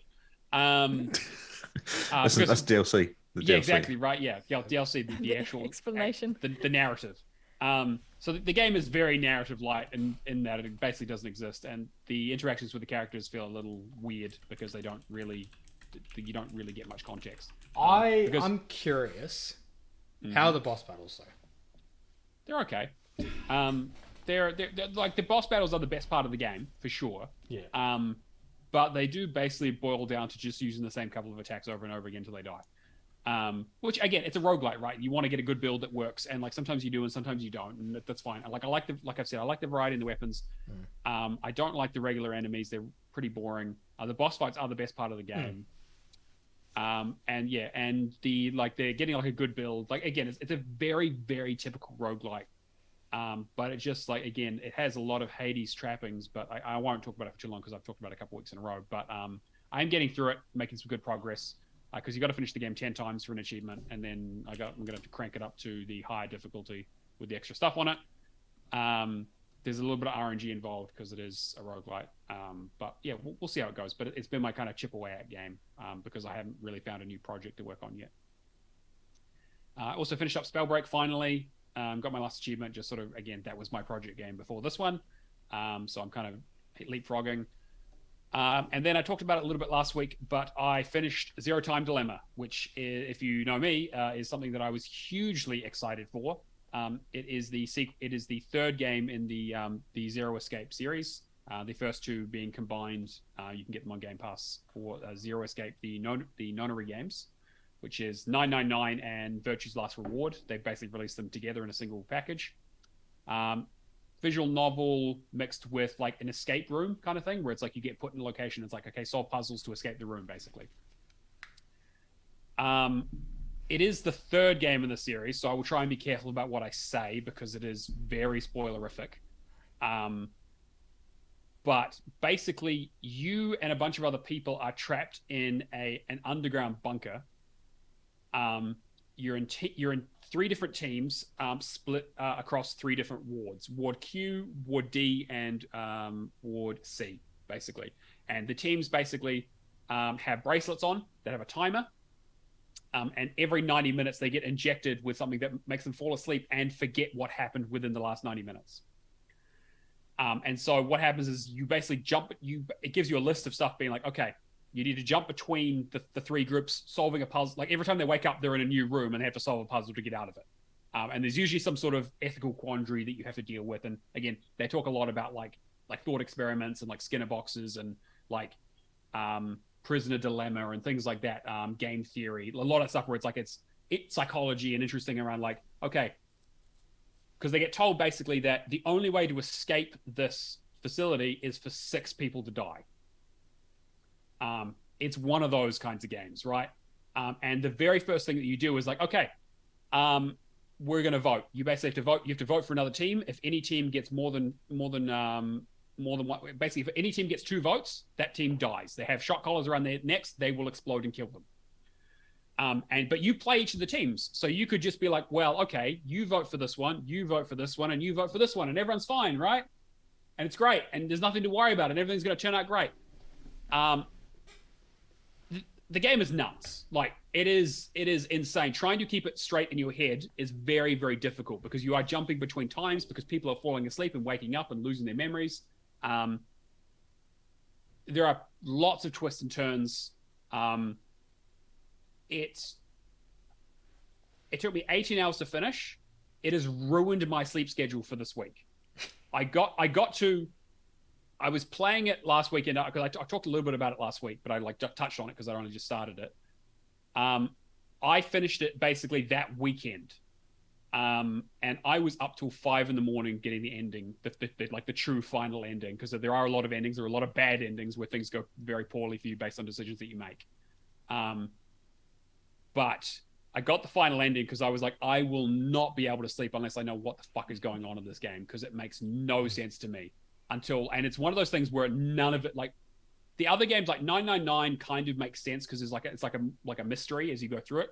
Virtue's Last Reward is a bit more strange and kind of there's some weird things around like jumping between timelines and stuff like that. This game kind of brings it in a little bit, but it's still very much like when you kind of figure out what's going on, it is very much one of those like mind blown kind of moments where you're like, wait a minute, that means this and this and this. And it's one of those things where you feel smart. You're like, wait a minute, I think I know where this is going. And then, yeah, it's great. It's really, really good. Again, like I want to talk about it so much, but obviously it is a very, very narrative heavy game. Like that is the game. The escape room stuff is also quite fun. Like the puzzles are cool to work out, and like there's actually some clever stuff in there. I only had to use a guide for like a couple of little bits and pieces that I didn't quite understand, but like most of it I worked out on my own. So it's like the right level of challenge. And yeah, like I think it's a really interesting kind of third one. The only real problem with it is that it was definitely made on a budget. Like the game nearly didn't get made. And it was one of those things where the developer like released like some footage for it. Cause again, like the second game lands on a big cliffhanger that leads straight into the third game. And the third game nearly didn't get made. So you can tell that like the animation and stuff is not great. And like, you know, the thing where, you know, it's a Japanese game. They do English voices. They try to match like what they say to like their mouth flaps. They barely even try in this game. It's very like, it's very kind of bare bones. But like, I'm totally okay with it. It's kind of cheesy. They got some actually got some decent voice actors. Like if you're a video game, like voice acting kind of person, it's like, yeah, there's like, I think like Matt Mercer's in it and a few other couple of people who are quite recognizable. But yeah, I love it. I recommend you play the whole series. Obviously, if you do that, you want to start with what's on Game Pass. This one isn't on Game Pass, which is really fucking cheeky of them, because they put pretty much all the other ones on there. But I absolutely loved it. Not yet, right? Yeah. So again, like I said, I was up till like 5 a.m. trying to figure out what happened in this game, and the ending absolutely blew me away. So highly recommend it. But I'd say yeah, play through the first ones first. I need someone to play these so I can talk to them about it. I was going to say, this sounds like the great thing to do like a spoiler caster about, but you have absolutely nobody to talk about this to. No, exactly. I would literally be talking to an alternate timeline version of myself if that's what's going to happen. I'll work it out. There's so many interesting ethical stuff and discussion. Anyway, I just need someone at least. Maybe you just need to explain it to me. Yeah, like in detail. Well, the second Virtue's Last Reward, explaining that game is like it literally has like I need a literal flow chart. But again, that's literally all I've had time for. Basically, has been that and Dreamscaper and Spellbreak. So I need to find something new to play. So it looks like it might be Danganronpa V3. Again, another game that's going to be narrative based that I will not be able to talk about on the podcast without ruining the entire franchise. Some really good JRPGs coming this week. Yeah, actually, Ni no Kuni could be. Ni no Kuni is probably one I'm going to consider playing myself. Anyway, I have no idea. What my score is for the week. It's probably fuck all, but yeah, that's me. And with that is everybody. Charlotte, do you want to go through the leaderboard? Am I on the leaderboard? You're always on the leaderboard. I mean, you're on the leaderboard Yes, somewhere, yeah. Somewhere. Yep. So In third place, we have Martel with 7,590. In second place, we have Mark B with 7,715. In first place, we have Red with 9,510. Woo. Nobody's cracked As 5 digits. for It's very chill out this week. isn't it? Kyle's down at the bottom with me on 0. Oh. Simone is on 32. Woohoo! Oh, very not chill. bad. Kyle's above Charlotte. Lee's 35. It's like, Leah's, Oh wait, 400 gamer score is what Oh, I'm wow. saying. well done, Lee. oh, it's a grid, I think. Mine's 32 because Riders Republic has weird yeah. numbered achievements. Yep. Because chaos. But you did it, I did it, Gary. Oh yeah, I did. That was he challenged me to get to 50k. Before the end of last year, That's it. and I haven't had any reason to change my status. Fair. Cool, very cool. All right. Well, I suppose we should probably go through the Patreon stuff, Cameron. Yep, I'm just bringing it up now. Sorry. Yeah, no worries. My page is being slow. Alright, patrons. We have Mikkel, we have Chapters, we have Natalator, Firehawk, Mad Lefty, Gary, G Spaceman, Admiral Awesome, Odrin, Keo, Happy Moogles, Kung Fu Skills, Hack and Bone, Cavalier 07, Old Mate Clown, and Mark B and Mick Lover Nergen. Without you guys, this podcast would not be made, so thank you. Thank you very much. Yeah, we greatly appreciate it. We're working on another episode of Lights, Camera, and Action. We've just finished watching the movie, so we'll be recording that shortly, and hopefully that'll be out soon. Yeah. I'll get onto the word challenge just quickly. So if you don't know what the word challenge is, basically I come up with a game that's usually something weird and obscure that most people don't know about. And if you guess what the game is in our Discord, discord.io/HallOfGamers. Is it The Witness? It is not The Witness, but good job guessing it because as people have probably figured out, every time I make a new game, I change the GIF for people saying The Witness because it's not the fucking Witness. First thing you do, right? It's the first thing I do is I change the GIF. And so I got to use my my Dwight GIF for that. So that's great. False. I did it earlier today exactly. or yesterday. Yeah. So you get one guess an hour, and if you get the game right, you win $20 Australian. So get in there. So the clues. Actually, let me pull up clues here. So the game that I've added, it has a single DLC with achievements. So it might have other DLCs, but only one of them has an achievement list. It has been developed and published by the same company. So if you go on True Achievements and look at publisher and look at developer, it's the same name. And the new one is that this game was only released physically. You cannot get it digitally. So that should narrow it down quite a bit because most games are digital. There's also that kind of also contains another clue, but if I explain it, then that gives it away a bit more. But if you think about it for a little bit, you probably get an idea of what kind of game I might be kind of talking about. All right, well, I guess that's kind of going to bring us towards the end of the show. As always, we're live on Twitch, Hall of Gamers Pod. You can come say hi, ask us questions, talk in the chat. We greatly appreciate it. We've got everyone here is in the chat. So it's fantastic. And Keo and a few other people. Chili Dogs was nice enough to jump in and say hi. And of course, like I said, the Discord, discord.io/HallOfGamers is basically the place to come and hang out with our community. Ask questions. That's kind of where we spend most of our time. But if you want to get in touch with us in other ways, hallofgamerspodcast@gmail.com or at hallofgamerspod on Twitter. You can send questions there as well, but you better to probably put them in the Discord channel because we like getting a bit of conversation going with the rest of the community. Lots of good answers and some questions around how to find Games Windows live game or how to find Windows versions of games this week from Isaac. If you want to help the podcast out in other ways outside of things like Patreon, you can subscribe to us on your platform of choice, leave us a review, retweet our tweets, say hi to us. Word of mouth is huge. It's great. It's one of those things. Again, we're not a huge podcast, so we greatly appreciate every one of our listeners. Except for you know who you are. Anyway, write in your questions, and we'll read them out next week. All right, let's go around and do the shelling thing that we do at the end of the podcast. Kyle, if you want to be found, what do you want to promote? Well, you can find me on the XboxCast, also talking about Xbox, but not so in invested, I suppose, in the achievement side of things. Obsessed. Yeah, that's fine. Yeah. Yeah, obsessed. Otherwise, find me on Twitter at Zarkris, or be my friend on Xbox. I like new friends. Man, you guys are so much nicer than we are. Simone. You're on mute. Kyle lies. Actually, he's not on Twitter anymore. Technically, he is, but he's like all about Vero and Instagram now.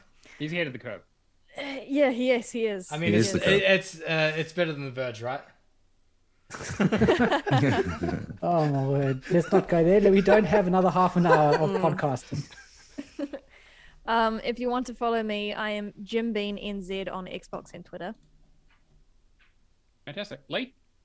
Hi, I'm Lee Howard on Xbox and Twitter, and Lee Howard 25 on Twitch. That's kind of it. Yeah, I do a thing with Cam on Thursdays, which we're doing Ascent currently with Cam on Thursday, which is fun. And Tokyo game shows when they sold. And Tokyo game shows, and we're trying to do more live streaming of stuff happening, reactions. It's quite cool. Yeah, because we did the Ubi one as well, Ubi Forward last Sunday. That was good. Good. Charlotte. You don't have to come and find me. No. But Charmanosaurus Please Rex. Yeah, just leave me alone. Charmanosaurus_Rex on Twitch, and I stream twice a week at the moment. Otherwise, it's AudreyChar or AudreyChar. Fantastic. Cameron. Shadowless Edge _ on Twitch, or Shadowless Edge on Twitter. And yeah, you can come find me at PAX. I'll be handing out ducks if you're good enough to defeat sorry, let me try that again. I'll be handing out cute little ducks with cute little helmets if you can beat a developer at his own game. Wait, as in like real ducks? Like, yeah. Oh my word, yes. Okay, I looked into the logistics of that. That's very difficult. Aw. But they're cute little I feel like you ducks. need to work harder. Yeah, suddenly my interest is waning. Yeah. Me in No, the I middle of think- the night just raiding a farm. Real ducks is a great prize, right? Which means if they're only offering the plastic ducks, it can't be too hard to beat the developer. Yeah, that's true. That's That's new. fair. Yeah, that's fair. Yeah, How'd you get the hat on the duck though? That's a question. Don't get me started on that. It is very good to have a 3D modeler on the team that can you can ask at a moment's notice. And yeah, there will also be a massive, like, I think 50 by 50 centimeter version of that duck as well. So Cool. come check it out. Yeah. And you hold your coats if you turn up early enough as well. But yeah, Nice. the Coats. duck takes the coats. And if you want to find me, I'm Neomaster on everything, True Achievements, Xbox, and Discord. Thank you very much to our wonderful audience and our wonderful listeners, and of course our wonderful guests for joining us for our unofficial 1 year anniversary part 2 Electric Boogaloo. Thank you so much, Kyle, Simone, and Lee. It's been fantastic having you here. And of course, thank you very much to my co-hosts, Charlotte and Cameron, for always putting up with me and my tangents. That is episode 54. We will catch you guys next week. See you later.